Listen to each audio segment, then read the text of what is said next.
저는 박선희입니다. 올해 61하죠. 남편을 먼저 보내고 혼자 산 지 벌써 5년이 넘었습니다. 교직 생활 30년을 마치고 은퇴한 뒤였어요. 처음엔 시간이 너무 더디게 갔습니다. 아침에 눈을 떠도 옆자리는 텅 비어 있고 밥을 해도 혼자 먹으니 맛이 없더군요.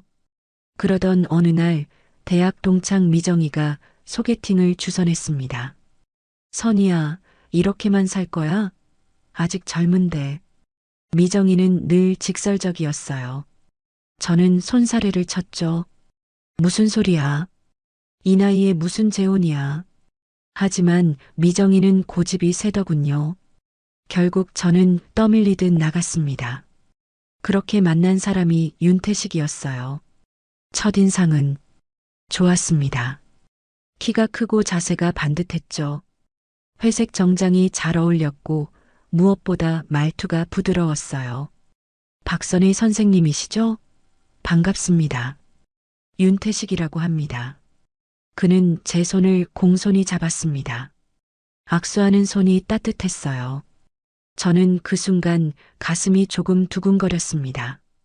아, 이런 감정이 아직 남아 있었구나 싶었죠. 태식 씨는 지역에서 건설회사를 운영하는 사업가였습니다. 말씀을 들어보니 사별한 지 3년 정도 됐다고 하더군요. 자식들은 모두 외국에 나가 있고 혼자 지내는 게 외롭다고 했어요. 저도 마찬가지입니다. 혼자 있으면 시간이 참 더디더라고요. 제가 그렇게 말하자 태식 씨가 웃었습니다. 그러게 말입니다. 밥 먹을 때가 제일 그래요. 혼자 먹으면 맛이 없어서 묘하게 공감이 됐어요. 우리는 그날 3시간 넘게 이야기를 나눴습니다. 그 후로 태식 씨는 자주 연락을 했어요. 꽃을 보내기도 하고 식사 자리도 만들었죠. 항상 정중했고 배려가 깊었습니다. 박선희 선생님은 참 품위가 있으세요. 역시 교직에 계셨던 분이라 그런가 봅니다. 그런 말을 들으면 저도 모르게 어깨가 으쓱했어요. 오랜만에 느껴보는 설렘이었죠. 석 달쯤 만났을까요? 태식 씨가 결혼을 제안했습니다. 저와 함께 남은 인생을 보내주시겠습니까? 너무 갑작스러워서 망설여졌어요. 하지만 미정이는 적극적으로 밀어붙였습니다. 선이야, 좋은 사람이야. 경제력도 있고 성격도 괜찮잖아. 뭘 더 고민해? 결국 저는 고개를 끄덕였습니다. 그렇게 우리는 작은 결혼식을 올렸어요. 화려하지 않았지만 따뜻한 자리였죠. 신혼여행은 제주도로 갔습니다. 태식 씨는 여행 내내 제 손을 꼭 잡고 다녔어요. 바닷가를 걸으며 말했죠. 선희 씨, 저한테 와줘서 고맙습니다. 정말 행복해요. 저도 행복했습니다. 정말로요. 하지만 그 행복은 오래가지 못했어요. 집으로 돌아온 지 일주일쯤 지났을까요? 아침에 밥을 차리고 있는데 태식 씨가 뒤에서 껴안았습니다. 선희 씨, 당신 참 예쁘네요. 처음엔 애정 표현이려니 했어요. 하지만 그게 끝이 아니었습니다. 밥을 먹고 나서도 설거지를 하는 중에도 심지어 빨래를 널다 말고도 태식 씨는 저를 찾았어요. 선희 씨, 잠깐만요. 하루에 2번, 3번씩이었습니다. 저는 처음엔 신혼이니까 그럴 수 있다고 생각했어요. 하지만 날이 갈수록 부담이 됐죠. 어느 날은 외출 준비를 하고 있었습니다. 미정이를 만나기로 한 날이었어요. 옷을 갈아입고 있는데 태식 씨가 방으로 들어왔습니다. 선희 씨, 나가기 전에 잠깐만요. 태식 씨, 지금 약속 시간이 금방이에요. 금방. 저는 할 수 없이 따라갔습니다. 하지만 금방이 아니었어요. 결국 약속 시간에 30분이나 늦었죠. 미정이는 제 얼굴을 보더니 물었습니다. 선희야, 무슨 일 있어? 얼굴이 안 좋은데. 저는 아무렇지 않은 척 했어요. 아니야, 그냥 좀 피곤해서. 하지만 속으로는 불안했습니다. 이게 정상인가 싶었죠. 하루에 평균 3번씩이나 요구하는 남편이라니. 61살 여자한테 말이에요. 밤마다 기진맥진해서 잠들었습니다. 아침에 일어나면 온몸이 무겁고 허리가 아팠어요. 예전엔 아침마다 가볍게 산책을 다녔는데 이젠 그럴 기력도 없었죠. 태식 씨는 여전히 다정했습니다. 아침마다 제 이마에 키스하며 말했어요. 잘 잤어요, 선희 씨? 겉으로는 상냥한 남편이었죠. 하지만 저는 점점 숨이 막혔습니다. 이게 사랑인가 아니면 다른 무언가인가? 그런 의문이 매일 머릿속을 맴돌았어요. 그리고 그 의문은 곧 확신으로 바뀌게 됩니다. 결혼한 지 2달째 되던 어느 날이었습니다. 태식 씨가 갑자기 말했어요. 선희 씨, 오늘 같이 나가시죠. 제가 회사 일 보러 가는데 드라이브도 할 겸 함께 가요. 저는 좋다고 했습니다. 집에만 있으니 답답했거든요. 외출이라도 하면 기분 전환이 될 것 같았죠. 차에는 태식 씨의 기사인 김성진 씨가 운전석에 앉아 있었습니다. 성진 씨는 65살쯤 돼 보이는 분이었어요. 태식 씨를 30년 넘게 모셨다고 들었죠. 사모님, 안녕하십니까? 성진 씨는 공손하게 인사했습니다. 저도 웃으며 답했어요. 안녕하세요, 기사님. 차는 시내를 벗어나 외곽으로 향했습니다. 창밖으로 펼쳐진 풍경이 점점 한적해졌어요. 건물이 사라지고 논밭이 나타났죠. 저는 신기해서 물었습니다. 태식 씨, 회사가 이쪽에 있어요? 아니요, 잠깐 들를 때가 있어서요. 태식 씨는 웃으며 대답했어요. 하지만 그 웃음이 어딘가 이상했습니다. 평소와 달리 눈빛이 묘하게 반짝였거든요. 차는 계속 달렸습니다. 한참을 가니 공사 중인 부지가 나타났어요. 철제 펜스로 둘러싸인 넓은 공터였죠. 사람은 한 명도 보이지 않았습니다. 성진 씨가 차를 공터 안쪽으로 몰았어요. 자갈이 깔린 길이라 차가 덜컹거렸죠. 저는 불안해지기 시작했습니다. 여기가 어딘데요? 우리 회사 개발 예정지예요. 조금만 들렀다 갈게요. 태식 씨의 목소리는 여전히 부드러웠습니다. 하지만 제 심장은 빠르게 뛰기 시작했어요. 차가 멈췄습니다. 성진 씨가 시동을 끄고 차에서 내렸죠. 그리고 멀리 떨어진 곳으로 걸어갔습니다. 담배를 피우는 것처럼 보였어요. 태식 씨가 제 손을 잡았습니다. 선희 씨, 왜요? 여기서 잠깐만요. 순간 머릿속이 하얘졌습니다. 설마 여기서요? 이런 황량한 공터에서요? 태식 씨, 여기는 괜찮아요. 아무도 없잖아요. 태식 씨는 제 말을 끊고 가까이 다가왔습니다. 저는 본능적으로 몸을 뒤로 뺐어요. 안 돼요. 기사님이 계시잖아요. 성진이는 신경 쓰지 마세요. 저 멀리 가 있잖아요.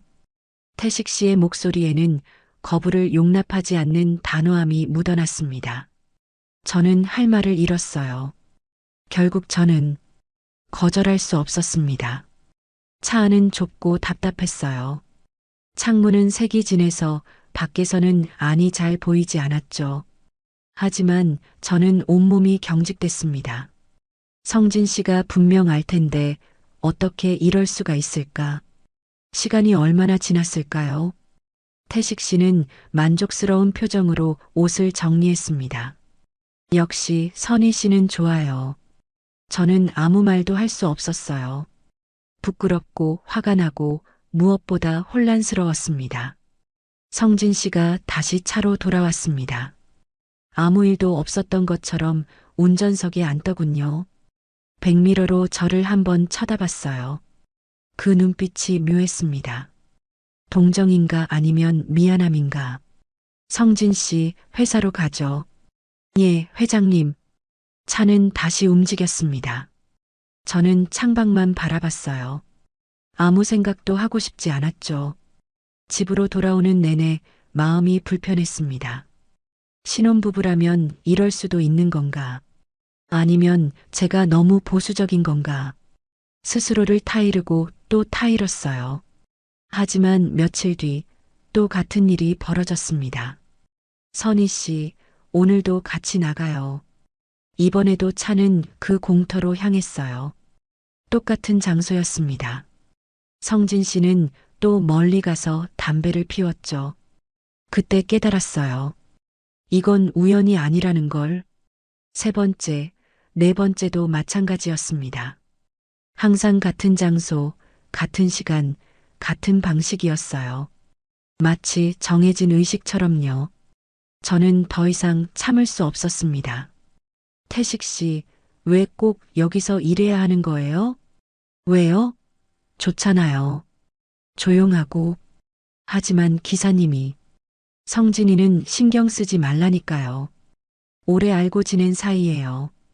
태식 씨는 무슨 문제냐는 듯 웃었습니다. 하지만 저는 웃을 수가 없었어요. 오래 알고 지낸 사이라니. 그럼 예전에도 이런 식이었다는 건가요? 태식 씨의 전 부인도 이런 일을 겪었던 건가요? 의문이 꼬리를 물었습니다. 성진 씨는 왜 아무 말도 하지 않는 걸까요? 분명 다 알고 있을 텐데요. 그날 밤 잠이 오지 않았습니다. 천장만 멍하니 바라봤어요. 옆에서는 태식 씨가 편안하게 코를 골며 자고 있었죠. 저는 그제야 확신했습니다. 뭔가 잘못됐다는 걸. 이게 정상이 아니라는 걸. 그리고 이 결혼이 제가 생각했던 것과 전혀 다르다는 걸요. 집안에서도 상황은 나아지지 않았습니다. 아침이면 저는 부엌에 서서 밥을 지었어요. 30년 넘게 해온 일이었죠. 쌀을 씻고 물을 맞추고 밥솥 버튼을 누르는 일. 손에 익은 동작들이었습니다. 밥이 되는 동안 국을 끓였어요. 된장국이나 미역국 같은 거요. 태식 씨는 국물 요리를 좋아했거든요. 그런데 문제는 그때부터 시작됐습니다. 어느 날 아침 냉장고에서 두부를 꺼내 된장국을 끓이고 있었어요. 가습을 위해서 국이 보글보글 끓어오르고 있었죠. 선희 씨, 뒤에서 태식 씨의 목소리가 들렸습니다. 저는 국자를 저으며 대답했어요. 왜요? 앞치마 두른 모습 참 예쁘네요. 순간 뒤에서 팔이 제 허리를 감았습니다. 저는 깜짝 놀랐어요. 태식 씨, 지금 요리하고 있잖아요. 알아요. 그래서 더 좋아 보이는데. 태식 씨의 목소리가 귓가에 속삭였습니다. 저는 몸을 빼려고 했어요. 하지만 팔에 힘이 들어갔죠. 잠깐만 안고 있게 해줘요. 태식 씨, 불 켜놨어요. 위험해요. 하지만 태식 씨는 듣지 않았습니다. 오히려 더 세게 껴안았어요. 저는 국자를 든 채로 꼼짝할 수 없었죠. 선희 씨, 잠깐만요. 응? 그 말이 무슨 뜻인지 알았습니다. 저는 당황해서 소리쳤어요. 안 돼요. 지금 국 끓이고 있다니까요. 괜찮아요. 금방이에요. 태식 씨는 제 말을 무시했습니다. 저는 국자를 싱크대에 던지고 가스불을 껐어요. 손이 떨렸죠. 불이라도 나면 어쩌려고 그래요? 불 껐잖아요. 이제 괜찮죠? 태식 씨는 웃으며 말했습니다. 하지만 저는 웃을 수가 없었어요. 화가 났고 무섭기까지 했죠. 부엌에서 그런 일이 있고 나서도 태식 씨는 변하지 않았습니다. 빨래를 널다가도 청소를 하다가도 심지어 화장실에서 나오는 순간에도 태식 씨는 저를 찾았어요. 선희 씨, 잠깐만요. 그 말이 얼마나 자주 들렸는지 모릅니다. 하루에 서너 번씩이었어요. 아침에 한 번, 점심 먹고 한 번, 저녁 먹기 전에 한 번, 그리고 자기 전에 또 한 번. 저는 점점 지쳐갔습니다. 몸도 마음도요. 어느 날 저녁이었어요. 저는 거실에서 텔레비전을 보고 있었습니다. 드라마였죠. 그나마 혼자 있을 수 있는 시간이었어요. 태식 씨가 샤워를 하러 욕실에 들어갔거든요. 한 20분은 혼자 있을 수 있을 거라 생각했죠. 하지만 10분도 안 돼서 욕실 문이 열렸습니다. 태식 씨가 가운만 걸치고 나왔어요. 선희 씨, 저는 텔레비전만 바라봤습니다. 대답하고 싶지 않았거든요. 선희 씨, 못 들었어요? 태식 씨의 목소리에 짜증이 묻어났습니다. 저는 할 수 없이 고개를 돌렸어요. 왜요? 같이 들어가요. 저 아까 씻었어요. 그래도 같이 있어요. 응? 저는 한숨이 나왔습니다. 하지만 거절할 수 없었어요. 거절하면 태식 씨의 표정이 굳어지는 걸 알았거든요. 욕실 안은 습기로 가득했습니다. 거울에는 김이 서려 있었어요. 태식 씨는 저를 안으려고 했죠. 태식 씨, 저 정말 피곤해요. 금방이에요. 금방. 항상 그 말이었습니다. 금방이라고. 하지만 금방이 아닐 때가 더 많았어요. 그날 밤 침대에 누워서 천장을 바라봤습니다. 태식 씨는 제 옆에서 골아떨어져 있었어요. 편안한 얼굴이었죠. 하지만 저는 잠들 수가 없었습니다. 온몸이 쑤시고 아팠거든요. 허리가 특히 심했어요. 61살 여자의 몸은 이미 한계를 넘고 있었습니다. 저는 생각했어요. 이게 정말 사랑일까? 아니면 다른 무언가일까? 태식 씨는 저를 사랑한다고 말했습니다. 매일 말했어요. 선희 씨 사랑해요. 하지만 그 사랑이라는 게 저는 이해가 안 됐습니다. 사랑이라면 상대방의 상태를 살펴야 하는 거 아닌가요? 피곤하면 쉬게 해주고 아프면 걱정해주고. 그런데 태식 씨는 제가 힘들다고 해도 듣지 않았어요. 오히려 제가 거절하면 기분 나쁜 표정을 지었죠. 선희 씨, 저한테 관심이 없어요? 아니에요. 그냥 좀 쉬고 싶어서. 쉬는 것보다 저랑 있는 게 더 좋지 않나요? 할 말이 없었습니다. 무슨 말을 해도 소용없었거든요. 저는 그때부터 깨달았어요. 태식 씨의 애정 표현은 사랑이 아니라 집착이라는 걸. 아니, 어쩌면 강박에 가까운 거라는 걸요. 그리고 그 강박이 저를 서서히 짓누르고 있다는 걸 느꼈습니다. 밤마다 천장을 보며 생각했어요. 이 생활을 언제까지 해야 하는 걸까? 견딜 수 있을까? 아니면 제가 먼저 무너질까? 두려웠습니다. 정말로요. 하지만 더 두려운 건 이게 앞으로도 계속될 거라는 사실이었죠. 한계는 생각보다 빨리 찾아왔습니다. 결혼한 지 석 달째 되던 어느 날 저녁이었어요. 저녁 식사를 마치고 설거지를 하고 있었죠. 온몸이 무겁고 허리가 끊어질 것처럼 아팠습니다. 그날 아침에도 점심 먹고 나서도 태식 씨는 저를 찾았거든요. 이제는 정말 기력이 바닥났어요. 설거지를 마치고 거실로 나왔습니다. 소파에 앉아 잠시 눈을 감았어요. 조금이라도 쉬고 싶었죠. 선희 씨, 태식 씨의 목소리가 들렸습니다. 저는 눈을 뜨지 않았어요. 들은 척을 안 했죠. 선희 씨, 못 들었어요? 목소리가 가까워졌습니다. 저는 할 수 없이 눈을 떴어요. 왜요? 안으로 들어가요. 안으로 들어가자는 말. 그게 무슨 뜻인지 이제는 너무 잘 알았습니다. 저는 깊게 숨을 들이쉬었어요. 태식 씨, 오늘은 정말 피곤해요. 처음으로 제대로 거절한 것이었습니다. 지금껏 참아왔지만 더 이상은 못하겠더군요. 태식 씨의 표정이 변했습니다. 늘 부드럽던 얼굴이 순식간에 굳어졌어요. 미소는 사라지고 눈빛이 차갑게 식었죠. 마치 다른 사람이 된 것처럼요. 뭐라고요? 목소리가 낮게 깔렸습니다. 저는 움찔했어요. 이런 태식 씨는 처음 봤거든요. 피곤하다고. 오늘 하루 종일 일하느라 피곤? 태식 씨가 웃었습니다. 하지만 그 웃음이 무섭게 느껴졌어요. 나한테 그 말이 어떻게 나와요? 태식 씨, 제 말은 내가 뭘 잘못했어요? 당신한테 뭐 부족한 거라도 있어요? 태식 씨의 목소리가 점점 높아졌습니다. 저는 당황해서 손을 내밀었어요. 아니에요. 그런 게 아니라. 그럼 뭐예요? 나이 들어서 이제 싫어진 거예요? 그게 아니에요. 그냥 오늘 하루만? 하루만 쉬면 되는 거예요? 태식 씨는 비웃듯 말했습니다. 그리고는 돌아서서 안방으로 들어가 버렸어요. 쿵 소리를 내며 문이 닫혔죠.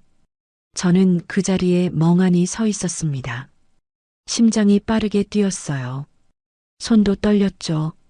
이게 맞나? 제가 뭘 잘못한 건가? 혼란스러웠습니다. 잠시 후 안방에서 이상한 소리가 들렸어요. 처음엔 뭔지 몰랐습니다. 하지만 귀를 기울이니 알 수 있었죠. 거친 숨소리였습니다. 저는 가슴이 철렁했어요. 설마 태식 씨가 어디 아픈 건 아닐까? 심장이라도 안 좋은 건 아닐까? 걱정이 돼서 문을 열었습니다. 태식 씨, 괜찮으세? 말이 끊겼습니다. 태식 씨는 침대에 앉아 있었어요. 하지만 아픈 게 아니었습니다.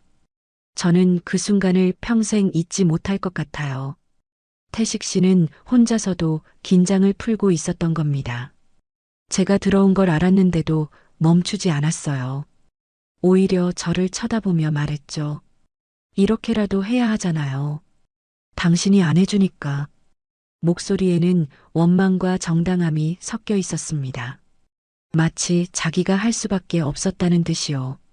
저는 얼어붙었습니다. 말이 나오지 않았어요. 그냥 그 자리에 서서 멍하니 바라만 봤죠. 선희 씨 계속 볼 거예요? 아니면 도와줄 거예요? 태식 씨가 물었습니다. 그 태연한 표정이 더 충격적이었어요. 저는 뒤돌아서서 나왔습니다. 문을 닫고 거실로 돌아왔어요. 그리고 소파에 주저앉았죠. 손이 떨렸습니다. 온몸이 떨렸어요. 머릿속이 하얘졌죠.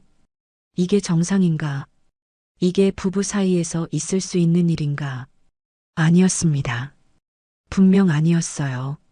저는 그제야 깨달았습니다. 태식 씨는 저를 사랑하는 게 아니라는 걸. 저는 그저 태식 씨의 욕구를 채워주는 도구였던 거죠. 사랑이 아니었습니다. 집착도 아니었어요. 이건 중독이었습니다. 완전한 중독. 태식 씨는 자기 욕망을 절제할 수 없는 사람이었어요. 하루에도 몇 번씩 그걸 해소해야 하는 사람. 상대방의 상태 따위는 중요하지 않은 사람. 그날 밤 저는 한숨도 자지 못했습니다. 거실 소파에 앉아 밤새 생각했어요. 이 결혼을 계속해야 하나? 아니면 끝내야 하나? 하지만 쉽지 않았습니다. 61살 나이에 다시 이혼을 한다는 게 쉬운 일인가요? 주변에서 뭐라고 할까? 자식들은 뭐라고 할까? 하지만 이대로 살 수는 없었어요. 제 몸이 먼저 망가질 것 같았거든요. 새벽이 되어서야 태식 씨가 방에서 나왔습니다. 멀쩡한 얼굴이었어요. 마치 어젯밤 일은 아무것도 아니었다는 듯이요. 선희 씨, 아직 안 주무셨어요? 감기 걸리겠어요. 다정한 목소리였습니다. 저는 대답하지 않았어요. 할 말이 없었거든요. 태식 씨는 제 옆에 앉았습니다. 그리고 제 손을 잡았어요. 어젯밤은 제가 좀 과했죠. 미안해요. 사과였습니다. 하지만 진심이 느껴지지 않았어요. 앞으론 조심할게요. 당신이 힘들면 참을게요. 거짓말이라는 걸 알았습니다. 태식 씨는 절대 참지 못할 거예요. 이건 이미 습관이 돼버린 거니까요. 저는 그날 결심했습니다. 이 결혼을 끝내야겠다고. 더 이상 이렇게는 못 살겠다고요. 그 충격적인 밤 이후로 며칠이 지났습니다. 저는 태식 씨와 제대로 대화를 나누지 않았어요. 밥은 차려줬지만 눈도 마주치지 않았죠. 태식 씨는 평소처럼 행동했지만 저는 더 이상 예전처럼 대할 수가 없었습니다. 어느 날 오후였어요. 태식 씨가 말했습니다. 선희 씨, 오늘 회사 가는 길에 같이 가요. 백화점에 들를 게 있다면서요? 며칠 전 미정이와 쇼핑하기로 약속했던 게 생각났습니다. 저는 고개를 끄덕였어요. 네, 그럼 같이 가죠. 차에 올랐습니다. 운전석에는 역시 성진 씨가 앉아 있었어요. 성진 씨는 백미러로 저를 잠깐 쳐다봤습니다. 그 눈빛이 예전과 달랐어요. 무언가 말하고 싶은 듯한 눈빛이었죠. 차는 시내로 향했습니다. 태식 씨는 전화 통화를 하느라 바빴어요. 회사 일인 것 같았죠. 백화점 앞에서 저를 내려준 뒤 차는 회사로 향했습니다. 저는 미정이를 만나 쇼핑을 했어요. 하지만 마음은 무겁기만 했죠. 선이야, 무슨 일 있어? 얼굴이 너무 안 좋아. 미정이가 걱정스럽게 물었습니다. 저는 고개를 저었어요. 아니야. 그냥 좀 피곤해서. 피곤한 게 하루 이틀이 아니잖아. 재혼 생활이 힘들어? 저는 대답하지 못했습니다. 뭐라고 말해야 할지 몰랐거든요. 저녁 무렵 성진 씨에게 전화가 왔습니다. 마중 나왔다는 거였어요. 저는 백화점 앞으로 나갔죠. 차에 올랐습니다. 뒷좌석에 앉으니 성진 씨가 말했어요. 사모님, 회장님은 저녁 약속이 있으셔서 늦으신답니다. 먼저 댁으로 모시라고 하셨습니다. 아, 네. 알겠습니다. 차가 출발했습니다. 저는 창밖을 바라봤어요. 해가 지고 있었죠. 한참을 가는데 성진 씨가 조심스럽게 말을 꺼냈습니다. 사모님, 네, 기사님. 요즘 많이 힘드시죠? 순간 가슴이 철렁했습니다. 성진 씨가 알고 있다는 뜻이었어요. 저는 뭐라고 대답해야 할지 몰랐죠. 무슨 말씀이세요? 사모님, 저는 회장님을 30년 넘게 모셨습니다. 모르는 게 없어요. 성진 씨의 목소리가 낮게 깔렸습니다. 백미러 너머로 저를 보는 눈빛이 안타까워 보였어요. 사실은 전 사모님도 끝내 버티지 못하셨습니다. 그 말에 심장이 쿵 내려앉았습니다. 전 사모님이요? 네. 회장님의 첫 번째 부인 말씀입니다. 저는 숨이 막혔어요. 태식 씨는 사별했다고 했는데 그게 사실이 아니었다는 건가요? 사별하신 거 아니었나요? 사모님, 회장님이 그렇게 말씀하셨나 보군요. 성진 씨가 한숨을 쉬었습니다. 전 사모님은 스스로 목숨을 끊으셨습니다. 순간 머릿속이 하얘졌습니다. 손이 떨리기 시작했어요. 그게 무슨 말씀이세요? 회장님은 젊은 시절부터 그러셨어요. 여자 문제로 소문이 자자했죠. 성진 씨의 목소리가 떨렸습니다. 오랫동안 숨겨왔던 비밀을 털어놓는 것 같았어요. 전 사모님도 처음엔 참으셨습니다. 하지만 회장님은 절제를 모르는 분이세요. 그래서 전 사모님은 결국 우울증에 걸리셨어요. 매일 약을 드셨죠. 하지만 회장님은 달라지지 않으셨습니다. 저는 입술을 깨물었습니다. 눈물이 날 것 같았어요. 어느 날 전 사모님이 쓰러지셨다는 연락을 받았습니다. 병원으로 달려갔지만 이미 늦었어요. 하느님, 약을 과다 복용하셨던 겁니다. 유서도 없었어요. 그냥 조용히 가신 거죠. 성진 씨의 목소리가 잠겼습니다. 저는 뒷좌석에서 눈물을 흘렸어요. 왜 이제야 말씀하시는 거예요? 죄송합니다, 사모님. 저도 고민을 많이 했습니다. 하지만 사모님의 얼굴을 볼 때마다 전 사모님이 생각나서요. 성진 씨가 차를 길 한쪽에 세웠습니다. 그리고 돌아보며 말했어요. 사모님, 회장님은 바뀌지 않습니다. 평생 그렇게 사셨어요. 이제라도 결정하셔야 해요. 저는 고개를 끄덕였습니다. 말은 안 나왔지만요. 그리고 한 가지 더 말씀드릴 게 있습니다. 뭔가요? 회장님은 지금도 다른 여자를 만나고 계십니다. 가슴이 무너지는 것 같았어요. 저를 태우고 가끔 호텔 앞에 세우라고 하세요. 기다리라고 하시고는 한두 시간 후에 나오시죠. 언제부터요? 사모님과 결혼하신 후에도요. 충격이었습니다. 태식 씨는 저와 결혼한 후에도 바람을 피우고 있었던 거예요. 그러면서 하루에도 몇 번씩 저를 찾았던 겁니다. 미안합니다, 사모님. 제가 더 일찍 말씀드렸어야 했는데. 아니에요, 기사님. 말씀해 주셔서 고맙습니다. 저는 눈물을 닦았습니다. 이제 더 이상 망설일 이유가 없었어요. 태식 씨는 절대 변하지 않을 사람이었습니다. 전 부인을 죽음으로 몰아넣고도 달라지지 않은 사람. 저까지 똑같은 길을 걸을 순 없었어요. 차는 다시 집으로 향했습니다. 창밖은 이미 어두워져 있었어요. 하지만 제 마음은 오히려 조금 밝아진 것 같았습니다. 이제 무엇을 해야 할지 알았거든요. 태식 씨와의 결혼은 끝내야 했습니다. 하루라도 빨리요. 성진 씨의 고백을 들은 뒤로 사흘이 지났습니다. 저는 그 이야기를 계속 생각했어요. 밤에도 잠을 제대로 못 잤죠. 전 부인의 모습이 자꾸 떠올랐습니다. 얼마나 힘들었을까? 얼마나 외로웠을까?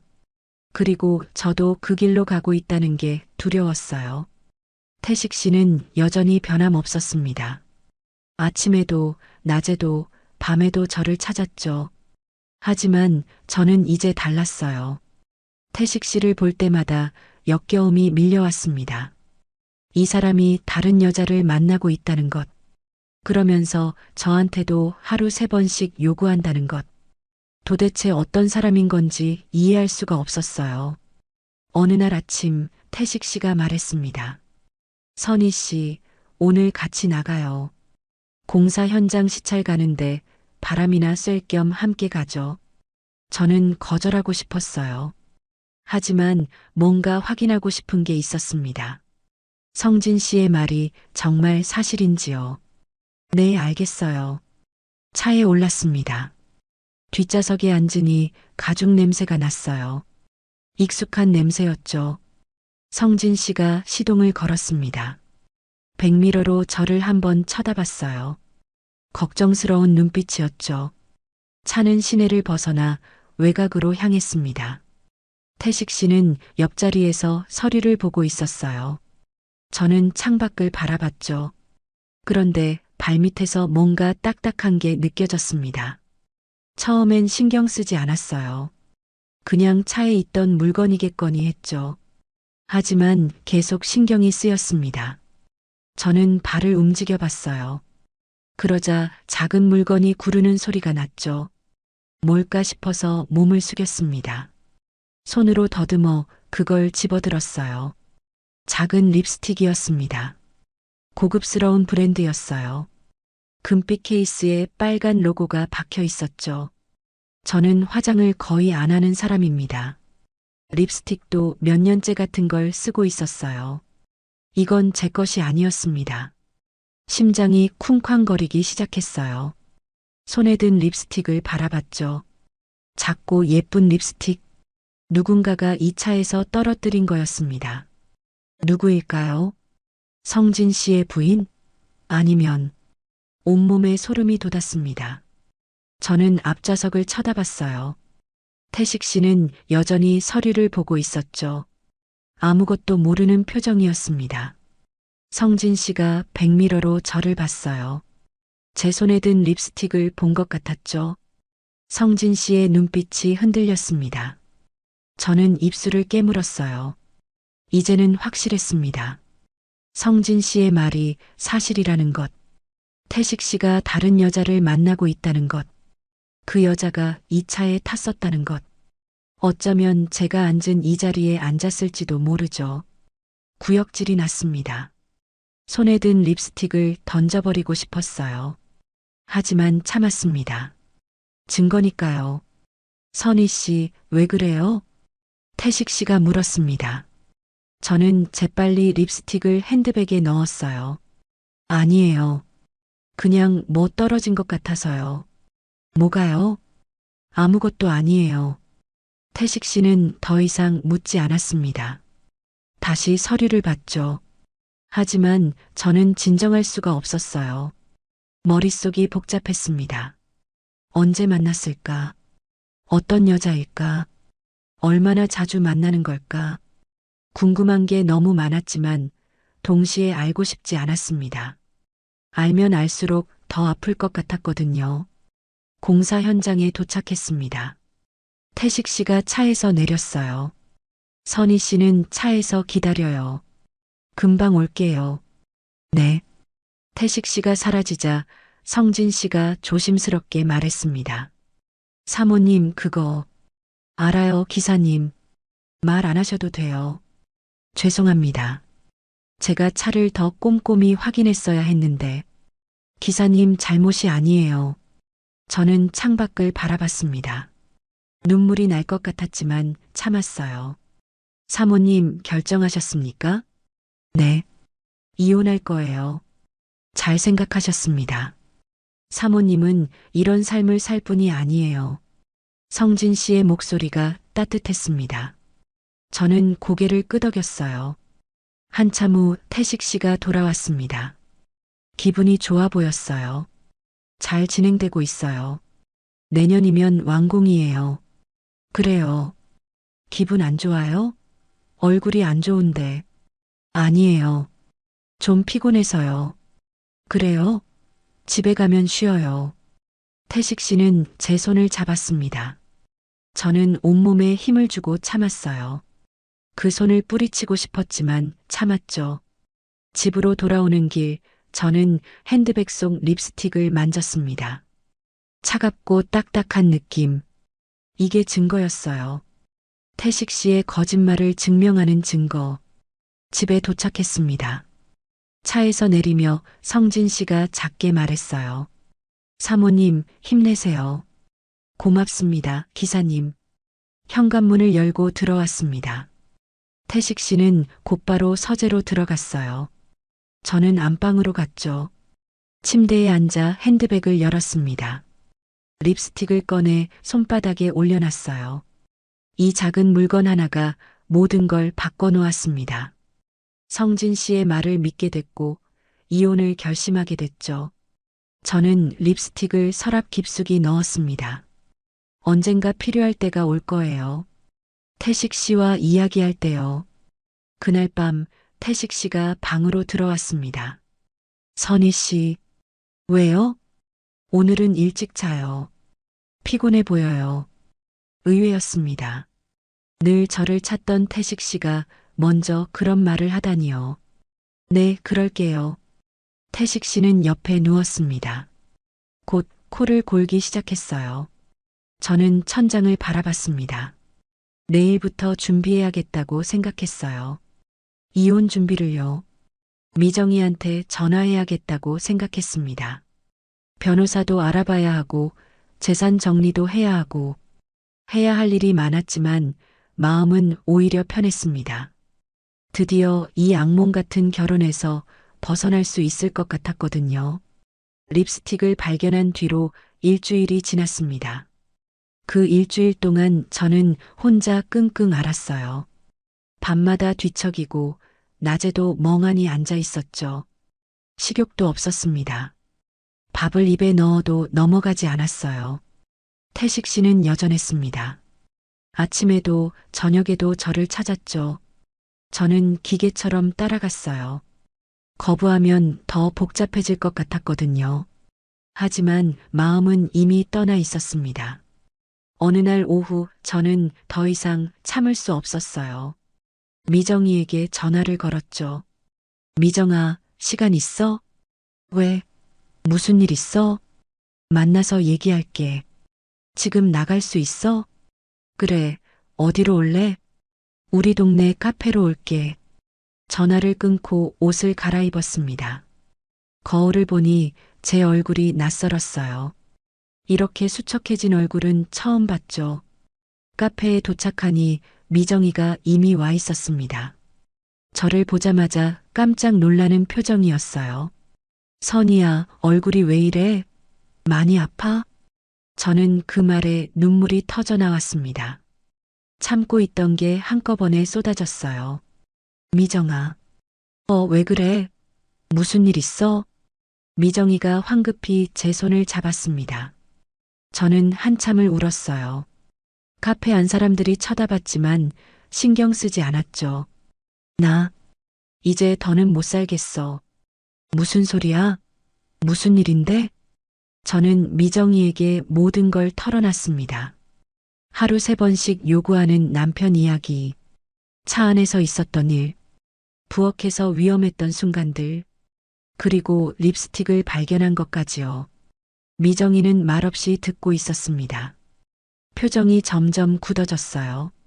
그리고 기사님한테 들었어.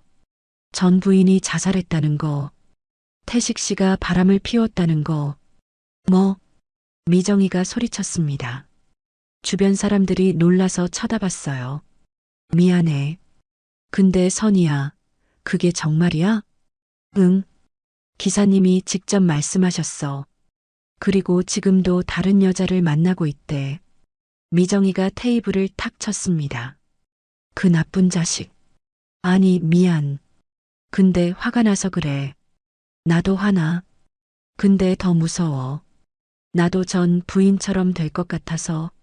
미정이가 제 손을 꽉 잡았어요. 선이야, 이혼해야 돼. 지금 당장. 그래야 하는 거 알아. 근데 뭐? 체면이 말이야. 재혼한 지 겨우 넉 달 만에 이혼하면 사람들이 뭐라고 할까? 미정이가 제 손을 더 세게 잡았습니다. 체면이 뭐가 중요해? 하루 3번씩 요구하는 남편 밑에서 내 인생이 사라지는 게 더 문제야. 하지만 선이야, 정신 차려. 전 부인도 체면 때문에 참았을 거야. 그러다 결국 어떻게 됐어? 죽었잖아. 미정이의 목소리가 떨렸습니다. 눈물이 고여 있었어요. 나는 내 친구가 그렇게 되는 거 못 봐. 절대로. 저는 고개를 끄덕였습니다. 미정이가 맞았어요. 체면보다 제 목숨이 중요하죠. 알겠어. 이혼할게. 잘 생각했어. 내가 도와줄게. 변호사도 알아보고. 고마워, 미정아. 저는 그날 집으로 돌아와 결심을 굳혔습니다. 더 이상 미루지 않기로요. 저녁을 차려놓고 태식 씨를 기다렸어요. 8시쯤 태식 씨가 들어왔죠. 선희 씨, 배고파요. 뭐 했어요? 저녁 차려놨어요. 먹어요. 태식 씨는 밥을 먹기 시작했습니다. 저는 맞은편에 앉아 물만 마셨어요. 왜 안 먹어요? 태식 씨, 할 말이 있어요. 뭔데요? 저는 숨을 깊이 들이마셨습니다. 그리고 말했어요. 이혼하고 싶어요. 태식 씨의 젓가락이 멈췄습니다. 저를 쳐다봤죠. 표정이 굳어졌어요. 갑자기 무슨 소리예요? 갑자기가 아니에요. 생각 많이 했어요. 이유가 뭔데요? 태식 씨도 알잖아요. 우리 결혼 생활이 정상이 아니라는 거. 태식 씨가 젓가락을 내려놨습니다. 정상이 아니라니, 그게 무슨 말이에요? 하루에 3번씩 저를 찾는 게 정상인가요? 제가 힘들다고 해도 듣지 않는 게 정상인가요? 그리고 다른 여자 만나는 것도 알아요.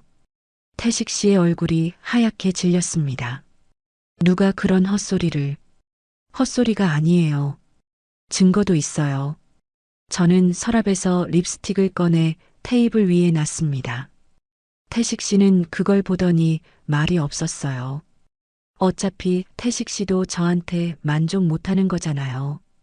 다른 여자를 찾는 걸 보니까 한참 침묵이 흘렀습니다. 태식 씨가 먼저 입을 열었어요. 좋아요. 네, 이혼하죠. 억지로 잡고 있을 이유 없잖아요. 의외였습니다. 저는 태식 씨가 화를 내거나 울며 매달릴 줄 알았거든요. 하지만 태식 씨는 담담했어요. 재산은 반으로 나눠요. 그리고 위자료는 따로 드릴게요. 위자료는 됐어요. 그냥 제목만 받을게요. 알겠어요.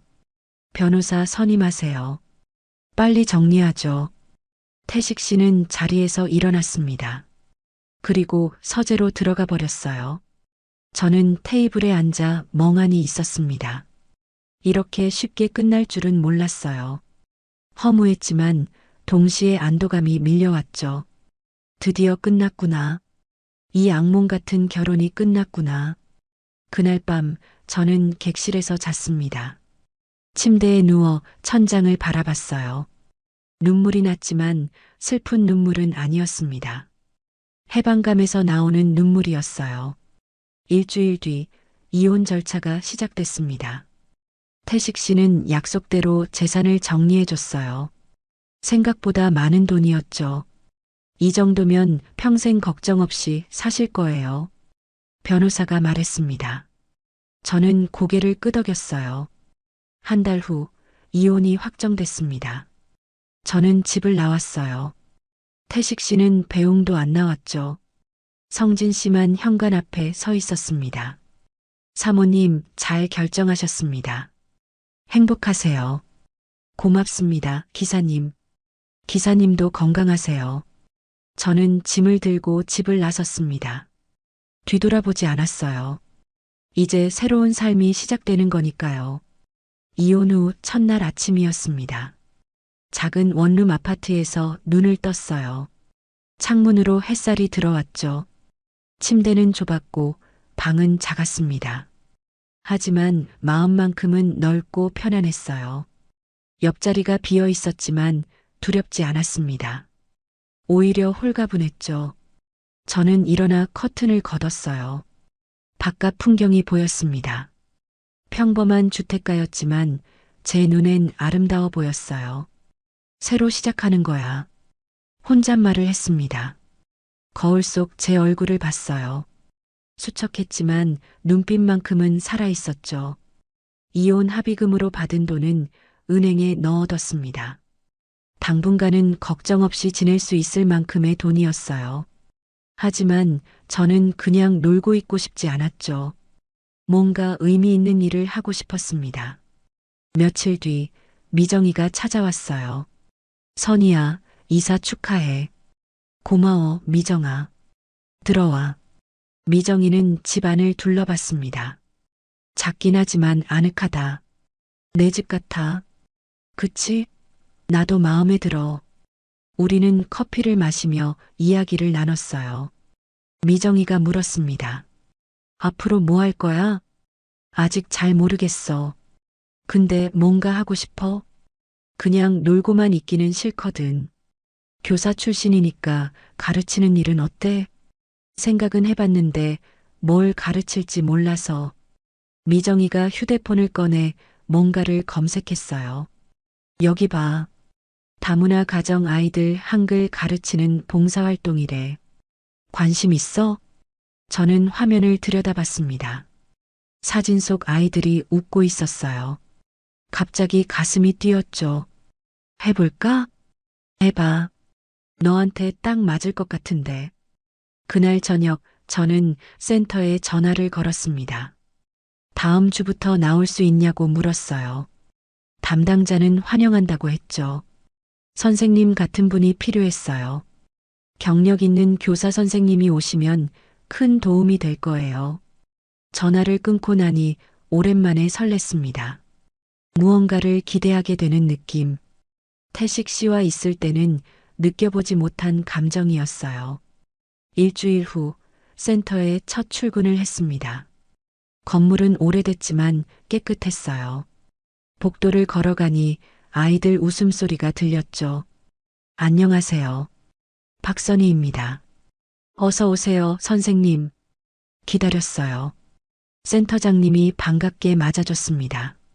그리고 교실로 안내했어요. 문을 열자 6명의 아이들이 앉아 있었습니다. 초등학교 저학년쯤 돼 보였어요. 눈망울이 반짝거렸죠. 애들아, 인사해. 새로 오신 박선희 선생님이야.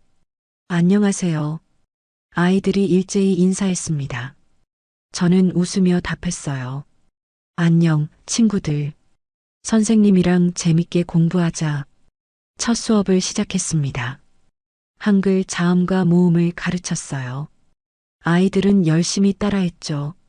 선생님, 이게 맞아요? 한 아이가 공책을 들고 왔습니다. 베트남 엄마를 둔 민수였어요. 글씨가 삐뚤삐뚤했지만 열심히 쓴 게 보였죠. 잘했어, 민수야. 여기만 조금 고치면 돼. 저는 옆에 앉아 천천히 알려줬습니다. 민수는 고개를 끄덕이며 다시 썼어요. 이제 됐어요? 완벽해. 민수가 환하게 웃었습니다. 그 웃음을 보니 가슴이 따뜻해졌어요. 수업이 끝나고 아이들이 돌아갔습니다. 한 아이가 저한테 달려왔어요. 필리핀 엄마를 둔 지우였죠. 선생님, 감사합니다. 작은 목소리였지만 진심이 담겨 있었습니다. 저는 그만 눈물이 났어요. 왜 울어요, 선생님? 아니야. 선생님이 더 고마워, 지우야. 저는 지우를 안아줬습니다. 따뜻하고 작은 몸. 이 아이들을 가르칠 수 있다는 게 감사했어요. 집으로 돌아오는 길, 저는 가벼운 발걸음이었습니다.